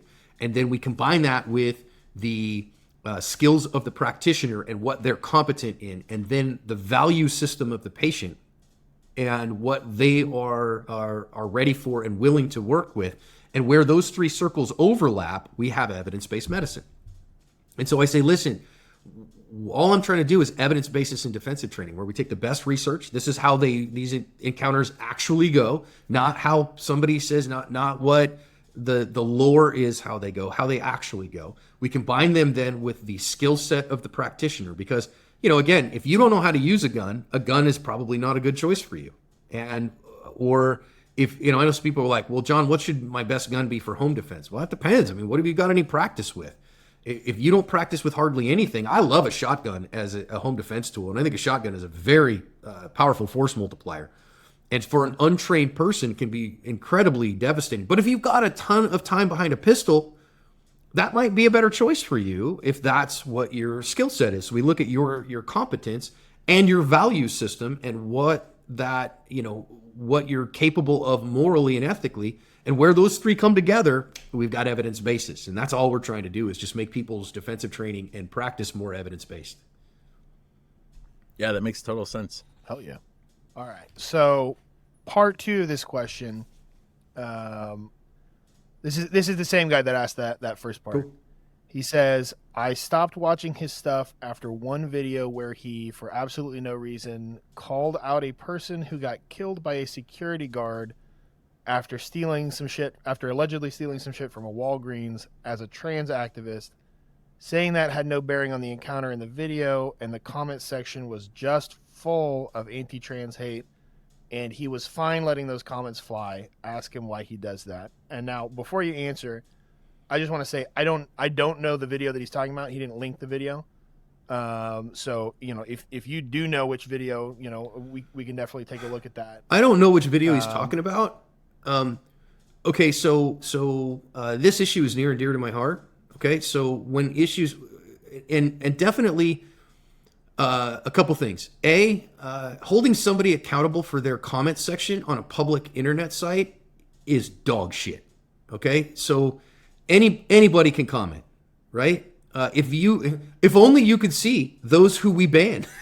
If you could see the amount of stuff that our moderating squad actually gets to and actually gets rid of, it'll make your eyeballs bleed. In fact, we rotate people through our mod squad because that's real trauma that those real humans put up with. Yeah. And I'm not joking. Through all that hate. It's ridiculous. No, I know. I believe you. And so me saying, hey, wait a minute, this doesn't have any bearing on an issue. So if it indeed, and there have been incidences on the channel where somebody who is trans is involved in a defensive encounter of one kind or another, as a perp or as would you believe that people of all different walks of life commit crimes? Yeah, I mean, weird, right? Or is the victim in that particular thing? And sometimes I'm forestalling. Okay, I know that those who are political conservatives, who definitely my audience skews politically conservative because it involves firearms, they like to grab a hold of that stuff when it has no bearing on the issues in that video. And so if I said that said is, hey, let's keep things on topic here, right? Let's not make the non-issue the issue. And finally, okay, so I'm going to put a real fine point on it, okay? Is that I have more trans friends than almost anybody I know. And I have more than one child who does not claim binary gender expression. Okay, so and my children attract other folks around. My kids are adults. We jokingly call our house the island of misfit toys, and people come over. You remember that from the old claymation, Yeah. Oh yeah. And we've got a friend that dresses up as Yukon Cornelius every year. Nice. Love me some Yukon Cornelius, right? So, and I love people, okay? And trans people are people. And I don't care about what pronouns. In fact, I'm very careful with people's pronouns, and that angers conservatives sometimes. But I'm like, look, here's what I decided a long time ago, and I asked myself this. I had some relationships with my child who is non-binary and does not claim the name that I gave to them when they were born. Okay, and that was hard for me to process as a dad. I'm going to be real. That wasn't something that was like, yeah, great, happy. Like it took a lot of processing. But at the end of the day, I said, is this a hill that I am willing to sacrifice my child on? Because I recognize that trans kids are about 40 times more likely than non-trans kids to try suicide. And so is this a hill I'm willing, and really all those kids need, that goes way down with even one supportive adult, adult who sees them and is willing to engage with them. And so is this a hill I'm willing to sacrifice my child on? No. And so to me, trans people are people. Some of my good friends are transgender of various stripes, right? So non-gender conforming in some way. I have a big outreach in the LGBTQ community and friends there. And I believe that the right of self-defense is for all people in whatever political stripe you're in, whatever personal circumstance you're in, that's irrelevant to that. So it's kind of offensive to me that like, oh, John hates trans people. In that, that tells me, I don't know what kind of dog whistle that commenter heard, but I didn't say that. Okay, that's fair. And I catch a lot of trash from the conservative folks because, again, when you are a pastor and you officiate a gay wedding, you're going to catch some hell of evangelicals. Yeah, for sure. And also, again, I could tell stories about this, but like, I if anything, I am protective of my trans friends and have caught hell for that. So I don't know which video exactly. So you think that this may be a bit of a misunderstanding, or like maybe what we did with the gang shooting? Yeah. Possibly. Yeah. Right. Or maybe they dipped in at a time when the moderators hadn't cleaned things up or something like that. Well, and there very well could be stuff in there. You go through the comment section because it's a public internet, and again, we're getting 5, 6, 7, 8,000 comments a day, and YouTube populates those in the commenting space. You have 3 moderators.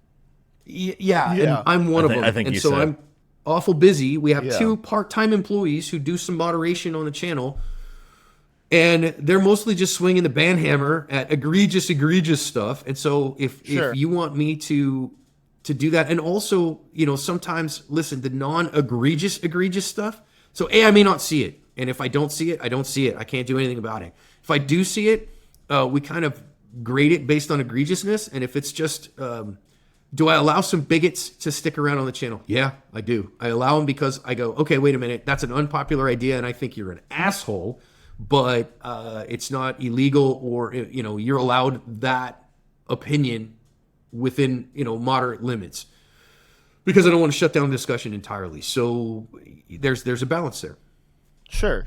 Yeah, we have that. We run into that line that we have to walk in our comments sometimes too. We obviously don't get 6,000 a day, but sometimes somebody who I know we disagree with vehemently on a topic will say something that's not inciting violence. It's not, creating an unsafe space for people, but it's a very unpopular opinion, and it's something that probably the majority of our followers don't share, but we'll leave it because it's, as long as they're being respectful and as long as they're being, non like inflammatory in a way that could lead somebody to believe that somebody needs to be hurt as a result of that, then we'll keep it there. And we wanted to ask you that because it's I think in the current state of, it sucks. We talk about this, and I know you said that you don't get political on your channel, and I appreciate that because it's a breath of fresh air for when people want objective information and don't want to be inundated by the person's personal politics while they're trying to consume it.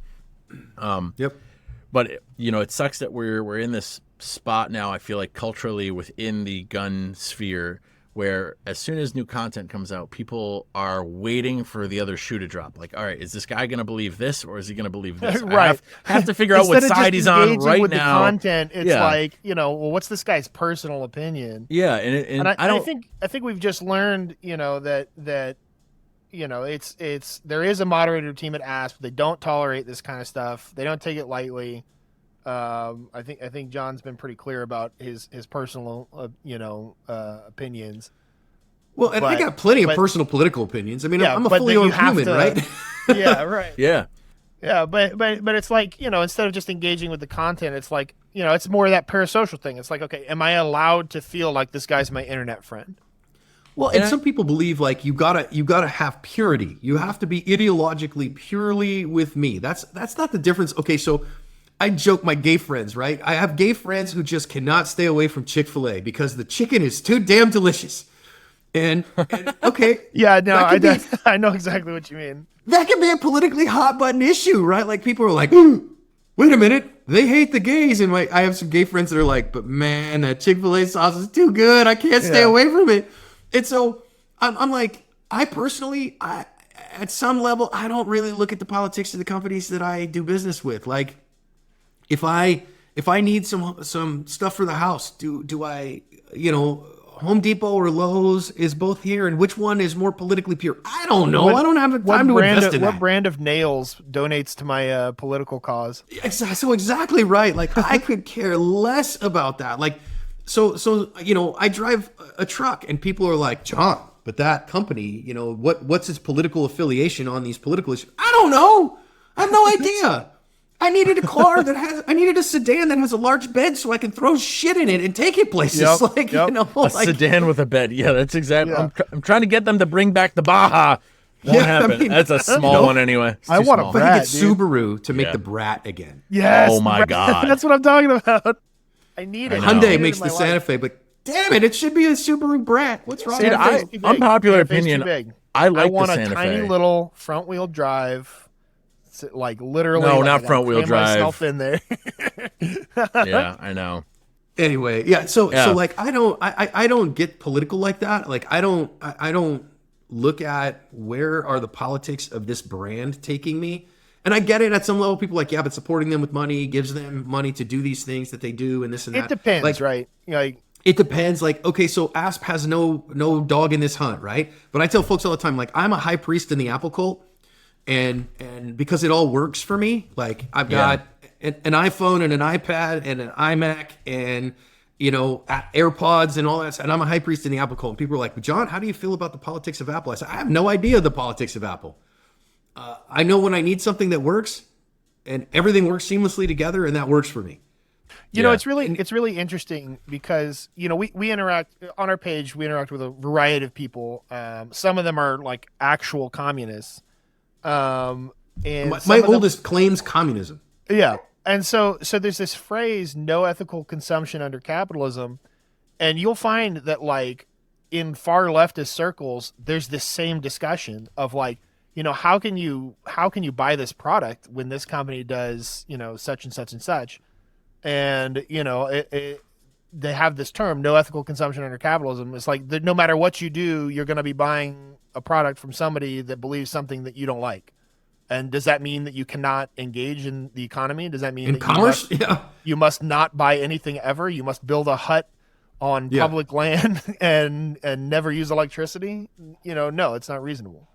It's just not. So I try not to get involved in the culture wars. That's like, again, I have plenty of political opinions. ASP has none. We have never.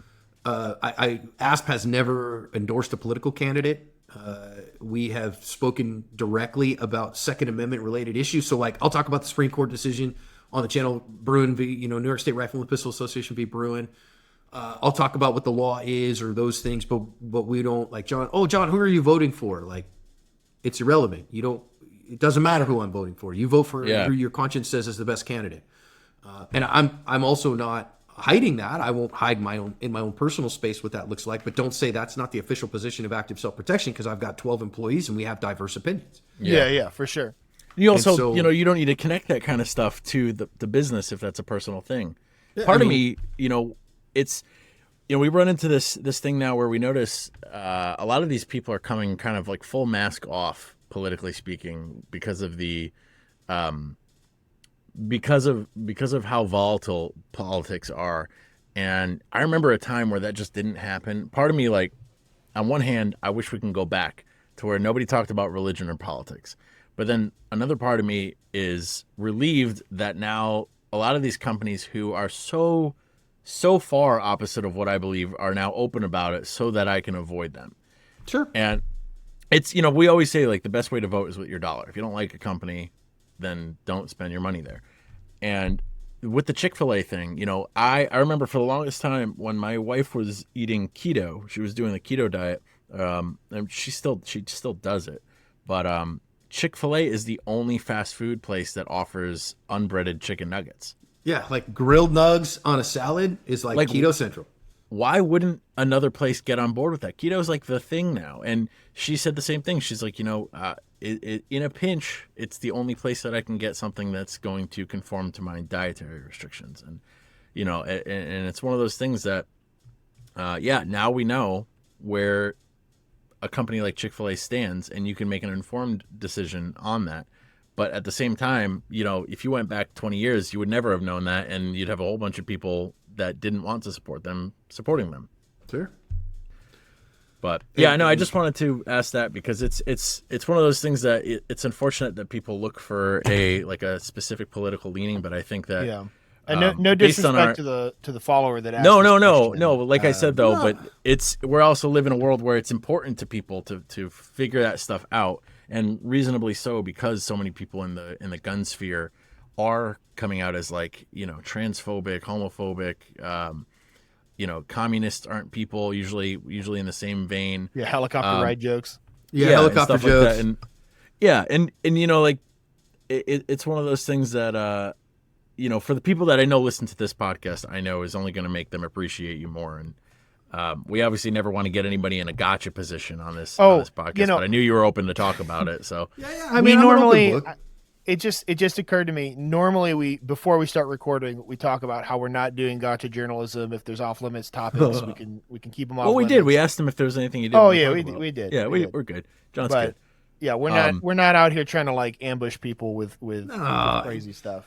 We on this issue in particular, so I would say trans people in particular is a current real hot button in our culture. And you can't. If you're a public figure, you can't win. There is no win here. It's a Kobayashi Maru. So that's a dated pop culture reference. So if you get that, please schedule your colonoscopy soon. It's a Star Trek reference for you kids, but it can be unwinnable because listen, which half of the country do I want to piss off? Right? Because either this is, and I catch it on the other side. Oh, you hate women because, and that's what we talk about TERFs, trans exclusive radical feminist. Yeah. And well, you're not a feminist. You hate women. No, I don't hate women. I literally, the CEO of my company is a woman, and that's not an honorary title. She runs the company. Hello. There's going to be some either way. And I err on the side, again, as a Jesus guy, I err on the side of loving people. And that's all people. That means where all that says. And if that costs me something, well, it'll cost me something. But that's a cost that I'll pay. We have folks of various strips. Like we do a national conference every year. It's in Manhattan, Kansas, and it's for abused and abandoned foster teens. It's 100% a fundraiser for abused and abandoned foster teens. And, I've had people message me like, so John, I know you're a Christian and I'd kind of like to come, but, how are you going to deal with things because I'm gay? And I'm like,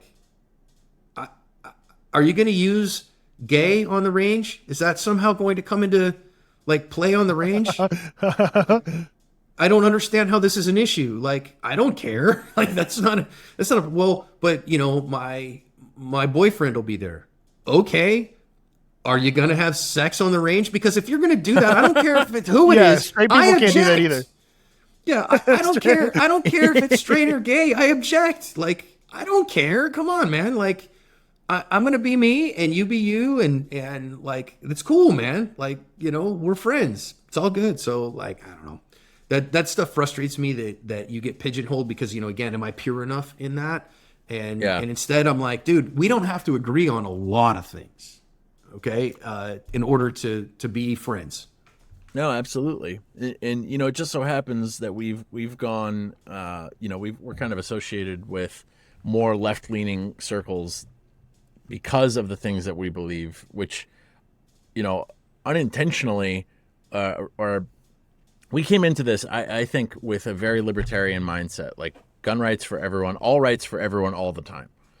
But the only people who seemed to object to that were social conservatives who said, no, we should gatekeep this right against Gun rights for people like me. Yes, exactly. And so Yeah. we've only ever been, when people talk about this kind of stuff, on the defensive. When people say, no, these people shouldn't have guns, we'll say, well, no, absolutely they should. You should too, but so should they. And it's... I have a good friend who's a Muslim, and he's been to my classes before. He's a great guy and just a fine human, man. Loves his wife, loves his kids. Good dude, good member of the community, heck of a shooter, by the way. I think probably he's at least as good a shooter as I am, probably better.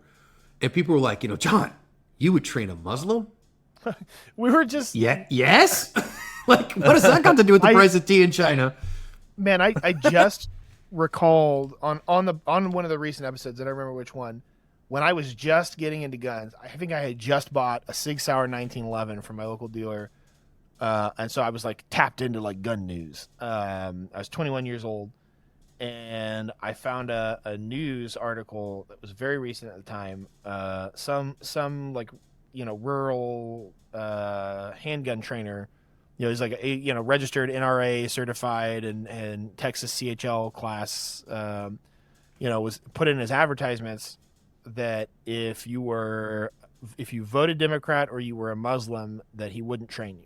He's like, you don't need it. It was like I think he said like need not apply, hearkening back to like the long-haired freaky people, as it were. Yeah. And he was like, his justification, he never apologized for it. I think he just probably is dead now because he was an old guy. But his justification was like, well, if you vote Democrat or you follow Islam, then you've already proven that you don't have the mental capacity for proper decision making.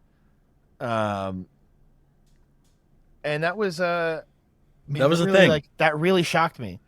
And I was a young guy. I was on the move from Republican to Libertarian, and that really shook me that there were people like today, right now, out there that would be like, no, if you're Muslim, then you don't have rights in this country, dude. But you got to understand, Andrew. Do you know how much money is there in that? He probably made more money because of that stint. Yeah, it could be. Yeah, the so grift, he probably made more money because people that were like, hey, I'm going to keep that. I'm going to go train with him because he's got the right idea. Yeah, the amount of times, John, that we've been called grifters because we say that we appeal to certain demographics but don't agree with the specific minutia of belief that one critic has is absolutely hilarious. Like if we were grifters, there would absolutely be way more money in appealing to social conservatives. But because we'd have to get rid of the gun, crazy money in it. We'd have to get rid of the gun rights for everybody shtick in order to do that. Yeah. I say this all the time. Like, look, I could grow my channel so much bigger if I posted nothing but bad guys getting smoked, just like absolute overwhelming, flawless victories. And I have them. I've got plenty of them. And I would make so much more money doing that. If I was overtly political and bundled a bunch of stuff, and so then that just made people warm and fuzzy, because then I could sell more merch and people want to identify with that. Yeah. From a financial perspective, I think every single right for every single person is costly, quite frankly, because I tell folks all the time, I'm kind of a guy with no tribe. I somewhat feel that I'm out in the wilderness because I don't fit. And I was a registered Republican until 2016. Even though I didn't feel at home there sometimes, that's when I finally was like, okay, I'm done with this, whatever. Because I don't agree with some of the stances on some of the social issues, but I certainly don't agree with the Democrat Party's stance on gun control. I think that's misguided, so I don't feel at home there. I love libertarianism, but hate libertarians. Libertarians can be some of the worst people ever. You're preaching to the choir here, especially after the big shakeup with the Libertarian Party this last few Mises years. Caucus. Oh my Yeah. God. Mises caucus. Well, Yeah. again, it's that again, purity, right? And who's truly a libertarian? Are Right, you really there? exactly. No true Scotsman fallacies abound. Yeah. Yes. And so I'm like, okay. But the funny part is that the more people I talk to, I find so many people that actually resonate with that kind of homeless wilderness wandering Yeah. kind of Oh, yeah. mentality of like, I don't agree with that part, but I don't agree with that part. Now I'm gonna have to vote for one of these yahoos, and so I don't know which of these two yahoos to vote for.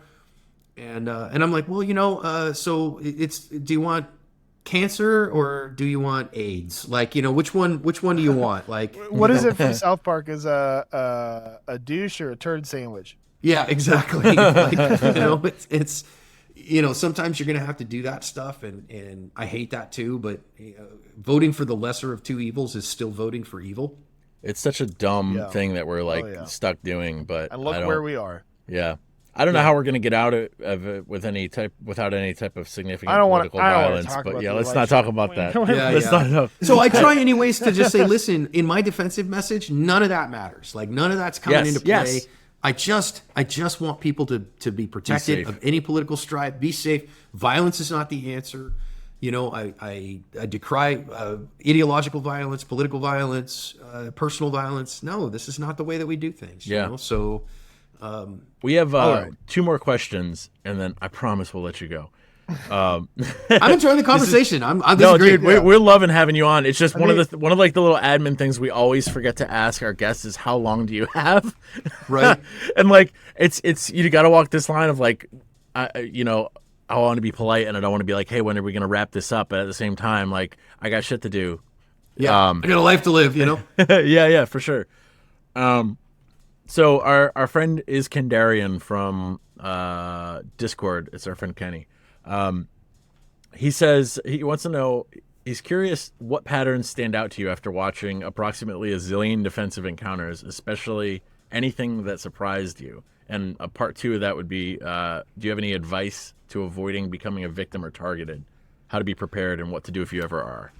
Yeah, Maybe, there like, are I can definitely repeat that one later. There are definitely patterns. I mean, so I have a whole 4-hour classroom lecture on lessons learned from analyzing 50,000 gunfights, and That's sick. Those lessons abound. The full thing is in the Asp Unlimited app. So if you're an Asp Unlimited app subscriber, it's all in there. We put pieces of it on the Asp Extra YouTube channel too, and I teach it like I go to the NRA annual meetings every year, and I'm kind of their keynote seminar leader. And some people I know, I get it. Some people are like, ew, NRA. Look, man, it's a way to reach people. And yes, am I reaching a lot of FUDs? I am. But if I can reach them in good ways, good, that's a good place to be. So we went and taught, Neil and Stephanie and I taught 6 seminars there this last NRA annual meeting. So we teach it there, a couple other places. Anyways, yeah, there are patterns that stick out. Number one pattern, you can't win a gunfight if you're not armed. Rule number 1 is carry a gun. And I don't even care what it is. Having a gun is better than no gun. And the big one that I think surprised me as the second part of the lesson in the beginning. So I was that guy. I just did what my teachers said to. So if there are some old videos of me talking about my everyday carry, and here's my pistol and my spare mag for my main pistol, and here's my backup gun and the spare mag for my backup gun, and these things. I have never seen a private citizen use a spare magazine in any capacity for anything in a real gunfight. I've never seen ammo from a spare magazine used in any capacity by a private citizen in a gunfight. I've seen maybe, I'm sorry. I say that and I need to change that. I've seen one. And it was out of Pakistan. And the reason that it was out of Pakistan is because of their gun culture. They don't trust their magazine springs because they're made out of old steel. So they keep the magazine in the gun partially loaded. And so he had 6 in the gun. Went through those. Should have skedaddled at that point. Had the fight won. Should have just run off. Instead, he reloaded and anchor shot both those guys. And so anchor shot's bad. And cops let him get away with it because I don't understand Pakistani law real well. Okay, fine. So that's the only one I've ever seen, which comes with a big asterisk. You know what I mean? Don't do this. Yeah. This is all bad. Do not do that in the States. Do not. Yeah, that's a great way to go to prison in the U.S. and you don't need to keep your magazine half full here. So I don't carry a spare magazine. I carry a firearm because we don't have administrative limits here in Arizona. So I carry a gun with 17 in the magazine and 1 in the chamber. What's that like? It's delightful. Arizona, Jordan, all you got to do right? is start filing a lawsuit under Bruin, man. That mag bans are falling. Yeah. And so no, absolutely. Just costs a bunch of money. Yeah, we have a CCDL up here, and they've done a lot of phenomenal work. I'm hoping that they're gonna be taking that up, but yeah, it's and so that's probably one that surprised me when I first looked at it, and it took me a while to kind of process that mentally and get that from the writer to the elephant. That it's okay. As long as the gun is super reliable.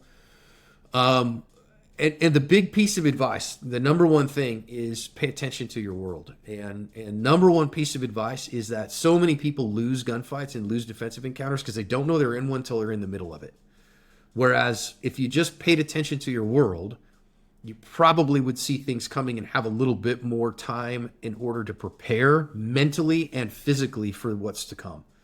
So a lot of times this is called situational awareness, but I always tell folks, how do you situational aware? Like, how do what muscle do I flex to situational aware? But your mama has been teaching you this skill since you were 4 years old, where she would say, hey, pay attention. We're going to cross the street. What do we do to pay attention here? Oh, we look both ways. Yes. So paying attention here, little 4-year-old, is look both ways before we cross the street. Otherwise we'll get smushed. Right? So, okay.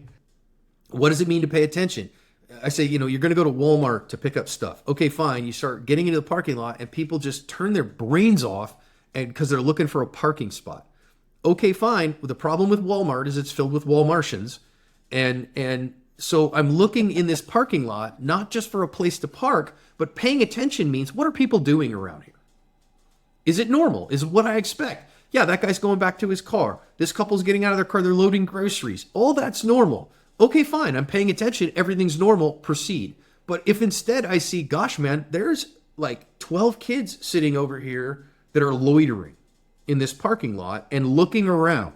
But they're loitering here. They're not going back and forth to a car. They're just loitering. Is this safe? Or is this a gaggle of kids that's looking for a victim? Maybe I'm not going to go into that parking spot right now.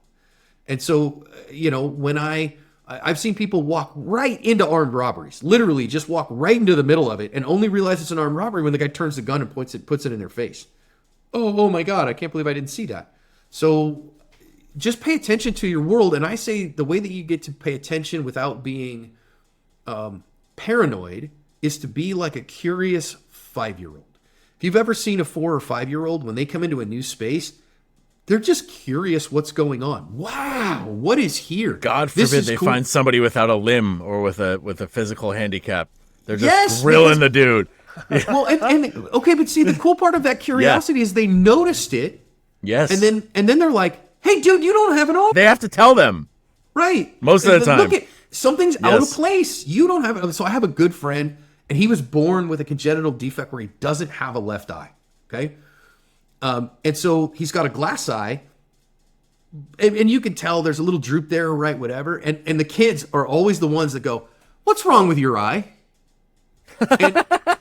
And Mike goes, oh, it's glass. You want to see it? And he'll literally just, he'll just pop it right out and that's awesome. Show it to him. And they're like, that's awesome. But like, he's great about it. Anyhow, but the fact that they noticed is really something, right? And they were willing to acknowledge it. And so when something's out of place, then we go from condition yellow, I'm paying attention, to condition orange, something's out of place and I have to do something about it. But just getting out of that mindset of, I don't care what's going on around me, I'm looking at my phone, I'm completely oblivious to my world, and instead being curious of your world and excited about it, can radically change your defensive posture for the better. And I think also let you be a better human, because that's where, I say this all the time. Like, I remember my family and I were at the fair and just being curious. Like, state fair everywhere is the state fair, right? It's filled with terrible food and expensive roller coasters. You know what I mean? And we're wandering around and I'm eating a turkey leg because I'm trying to lose some weight. And I'm having a good time and just being curious. And all of a sudden, because I'm curious and seeing all these people and all this stuff, and I go, whoa, wait a minute. That's a young kid that's standing there looking around and crying. Something's wrong. This is not right. Hey, Yeah. buddy, you okay? What's going on, man? I can't find my mom. Okay, all right, cool. What's your name? My name's Billy. Hi, Billy. My name's John. I tell you what, Billy, why don't you and I go find a police officer, and that police officer can help us, okay? Do you want to do that? My name's John, and I'll help you if you want me to help you. Yeah, I could use some help. Okay, Billy, let me hold your hand. But this is going to be okay. Mom's not going to leave without you, okay? I promise you, Mom's not going to leave without you. But and so then I got him to a police officer. Officer, this is young Billy. Billy's having a hard time finding his mom. Billy's lost his mom. Can you help him? Yes, I can help him. You know, he's full uniform cop. You know what I mean? Yeah, I got it. Thank you so much, sir. Yeah, you bet. Billy, you're going to be okay. This is Officer Williams. And Officer Williams he's got radios. They'll find all cops. If mom is looking for you anywhere, they'll know him, okay? Cool. Yeah. Right? They'll find it. And so just being curious let me see this little person in distress and help. And that's part of, I think, being a good member of the community. That's awesome, man. Yeah, so like multifold tip there. Pay attention to what's going on around you, and you end up being a better person as a result of it. For sure. Cool. I like that.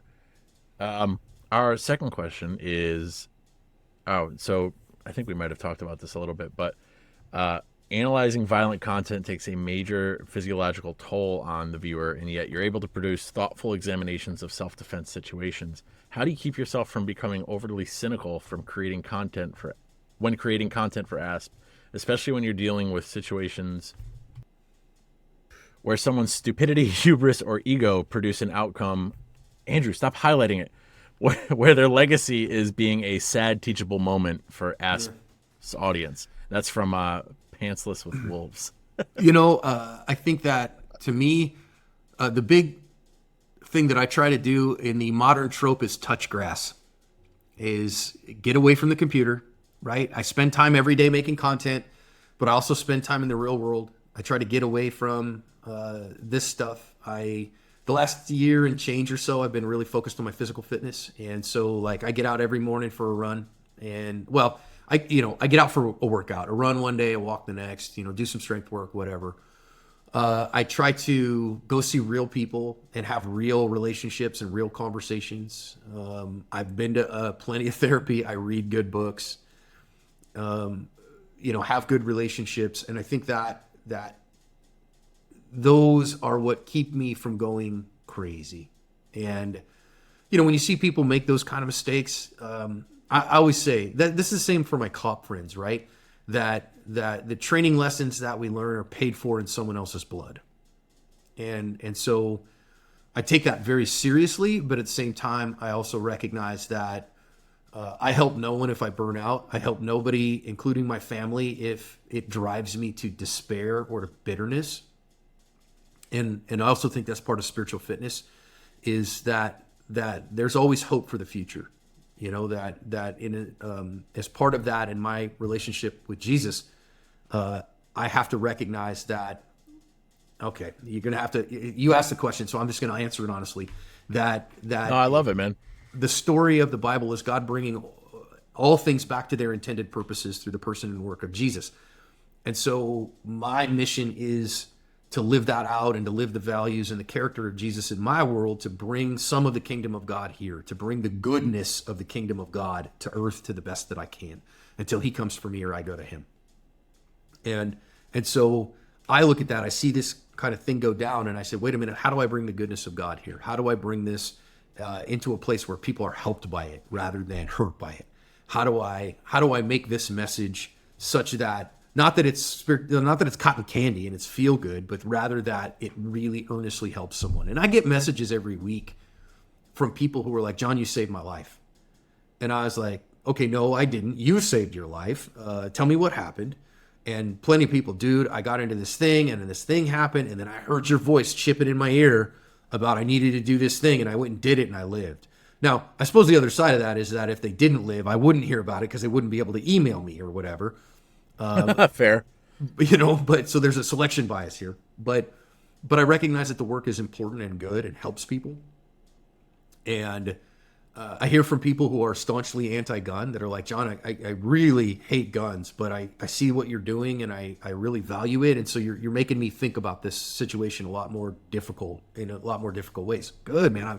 I'm not, and I'll email him back. I'm not telling you got to be pro-gun. I'm not telling you got to be that. Okay, I'm just saying self-defense is an important thing, even if you choose not to have a gun or you think guns are wrong. Like, I'm down with that. So to circle back to the answer, touch grass, real relationships, recognize that the internet is not the real world, but it is the real world. God, thank you. So it's a weird thing, though, because it's not the real world, but it is. You know, people are like, well, the way that people are online, it's not the real world. Social media is actually part of our world now. So it actually kind of is the real world in some capacity. Yeah. And so you've got to deal with the both and of that. I'm also a pot stirrer, on my personal Facebook. So if you follow me on my personal Facebook, like I sometimes just like to start shit just to start shit and have fun. And yeah, so I'll put up in funny ones though. I'm not talking about, I don't usually, I don't shit post, but well, I guess sometimes, but I would love to see a John Correia shit post. Yeah, well, I want to know what that would be like. See, buddy.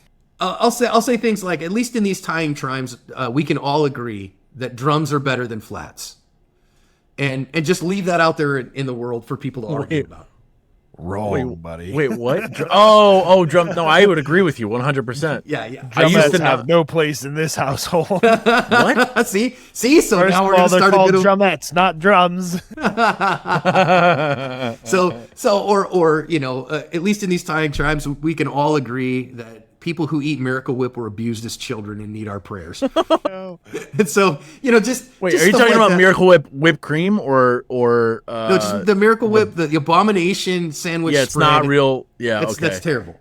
The frothy oil that is sold. I'm thinking of Cool Whip. I'm sorry. Yeah. Yes, you're right, that's right. Cool Whip. That's Cool Whip. Yeah. I'm thinking of Cool Whip. I'll just do though. stuff like that just to give friends something to laugh about, or post a dump of memes and be like, so there's 50 great memes for you all to look at today, and one in here that is radically offensive. Fight it at your own risk, and just go from there and have fun with people. So try to do that and be lighthearted and not get after. I also have a rule in comment moderation. So Stephanie actually instituted this rule for me in comment moderation. And I appreciate that you guys allow a little bit of cursing, because I was a sailor. And so I tell people all the time, like, I don't curse like a sailor. I am a sailor. And so I'm a role model. You were in the Navy, or you were? Yeah, I was in like Uncle Sam's Canoe Club. Oh, I was a Marine for 6 years, so which crayon flavor is your favorite? Green today, but I've been going back and forth between that and blue. Yeah, orange tastes just like jalapeno cheese, right? So my grandpa actually fought under Chesty, believe it or not, and was wounded awesome. on the assault on Peleliu. But I my rule that Stephanie has for me in comment moderation, I can go into the channel and comment moderate, but I have a 3 fuck you rule. And so the third time that I say fuck you to somebody in my soul before I answer a comment, I've gone up for the day. I'm not allowed in the comment section anymore. That's awesome. Because arguing with strangers on the internet never helps anybody, right? Dude, I tell myself this, so I've gotten way better at this, but I used to be vehemently against blocking people, because I was like, all discourse needs to be allowed. And I just got to a point where I was like, my time is way more valuable than trying to convince this person who doesn't even want to listen to what I have to say of my perspective. So at that point, it's like, if you're here to cause trouble and you're here to just sling slurs at people or whatever, then happily take this ban. Yes. Or this block. I always say, listen, man, you can say anything you want on the internet, but not here. Yeah. Like, you're on my space. You're in my living room right now. So I'll just, this is the same, like on Facebook, on the YouTube channel, whatever. Like, I will block people without even thinking about it. And some people take that very personally. Like, that to them is highly offensive. And I'm just like, dude, understand, I'm a public figure. I've got around, between people on my friends list and followers on my personal Facebook page, I got around 10,000 people paying attention there. And so if it is apparent to me that your social media experience is made more negative by my presence, I will just remove myself from your social media experience to make your life better. Or if my experience That's a very nice way to put it. If my experience is worse off because you're in it and you cause me aggravation and negative emotion more than positive, I'll just remove you from it so that I don't have to deal with that, because I don't got time for that. I want to see pictures of people's cats, and I want to laugh, and I want to have fun. If you constantly annoy me, then no, we just won't be in the same circles, and it's fine. Yeah. Well, that brings us to the end, John. This has been an extremely productive episode. It went exactly how I thought it was going to go. We were super pumped and looking forward to having you on. Since you said yes, I was like, when you went on your trip and you were like, I'll message you when I get, or I said, message me when you get back. I'm like, I hope he doesn't forget. I hope he has a great time, but not that great of a time. Like, I wanted to come back and be on our show. I'm glad you followed up over email because I get inundated and buried sometimes. Same. And so it's like, I battle the demon of my email inbox like no tomorrow. But so I'm really glad you followed up, man. Thanks so much. It was really a pleasure being here with you guys. Absolutely, man. Yeah. We have one small administrative question to ask you. It will not take as long as the other ones, I promise. But we ask all of our guests this. If you had one piece of advice to give people, it could be gun related, asp related. It doesn't have to be any of that related. It could be anything. What would that piece of advice be? One piece. Wow, that feels significant. Now I gotta. We do it off the cuff too. That's why we don't let you know beforehand. Sure. But like something that you are like feel strongly about that you think people are sleeping on. They need to know. I would tell the men that are in your audience that men very often express depression as anger. And so a lot of my male friends who they're like, they wear their anger as a shield and as a badge of honor. They're just, oh man, I'm a man. I'm pissed off all the time. No, bro, you're depressed. Go get help. Like that's probably depression. And you should probably go get help for that. And you probably find it lifting off your shoulders with maybe a little medication and some therapy.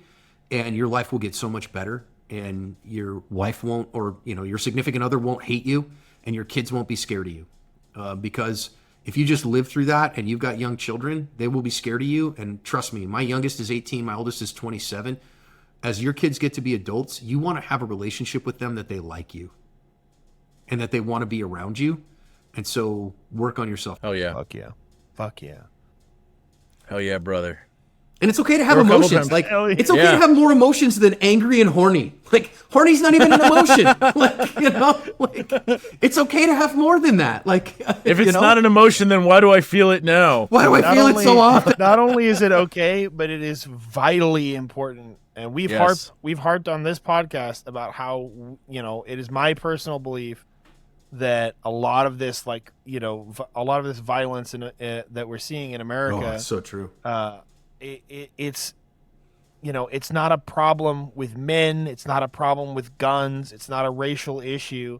A lot of it is just people don't know how to express themselves, they don't know how to be vulnerable, they don't know how to deal with the situations that they're in. And if they could just have some emotional education, obviously I don't think that's going to fix everything. There's still going to be poverty, there's still going to be incentives for crime, but a lot of this violence I think is driven by Emotionally strong people though, who have the ability to identify how they feel. So you have to, in order to control yourself, you have to be able to identify what's going on inside you and then understand how that works. And that means, again, I feel sad, I feel joyful, I feel bittersweet. There's all this range of emotions that we can feel at any given time. And like with my wife is literally the greatest human I know. Okay. My wife is like up for sainthood at some point, somewhat because she puts up with me every day. But, and she will, I'll be just up in my feels about something. And she'll look at me and she'll go, hey, I can tell you're having big feels today. Is this something you need my help with, or should I just leave you be? And that's her kind of picking me up by the nose a little bit in the kindest way for me to go, okay. Like she's like gentle parenting me, Yeah. And like, okay, I am up in my feels. No, that's not anything to do with you. Give me a few minutes to go touch some grass and just, I got it. Just let me be a jerk for a minute. Okay. Sure. I totally get that. Is there any reason what's causing you to feel that way? Do you need some processing help with that? No, I need to just chill for a little bit. Sure. No problem. Have a nice day. Great. I'm going to get out of your hair. And then That's come back awesome. and go, oh man, I really was feeling this way because of that and this other thing. So thanks for helping me process that. So anyway. Yeah. That's awesome, man. That is definitely a mark of a good woman or spouse in general. I mean, being able to communicate those things and having the emotional intelligence to take steps before you need to take steps. Yeah. Or react to things is really great.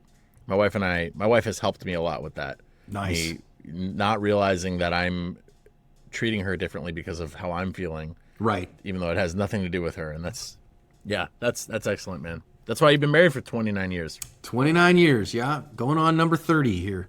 Been together for 30, and she's my bestest friend in the whole wide world. She's a fantastic human. So that's awesome, man. I'm happy for you guys. Well, thank you so much for coming on, John. This was a great episode, and yeah, can't wait to see you around. Maybe we'll bump into you at SHOT Show next year. yeah, I would love to see you guys. So thanks so much for having me on, man. I really appreciate what you guys are doing, and I'm on board with it.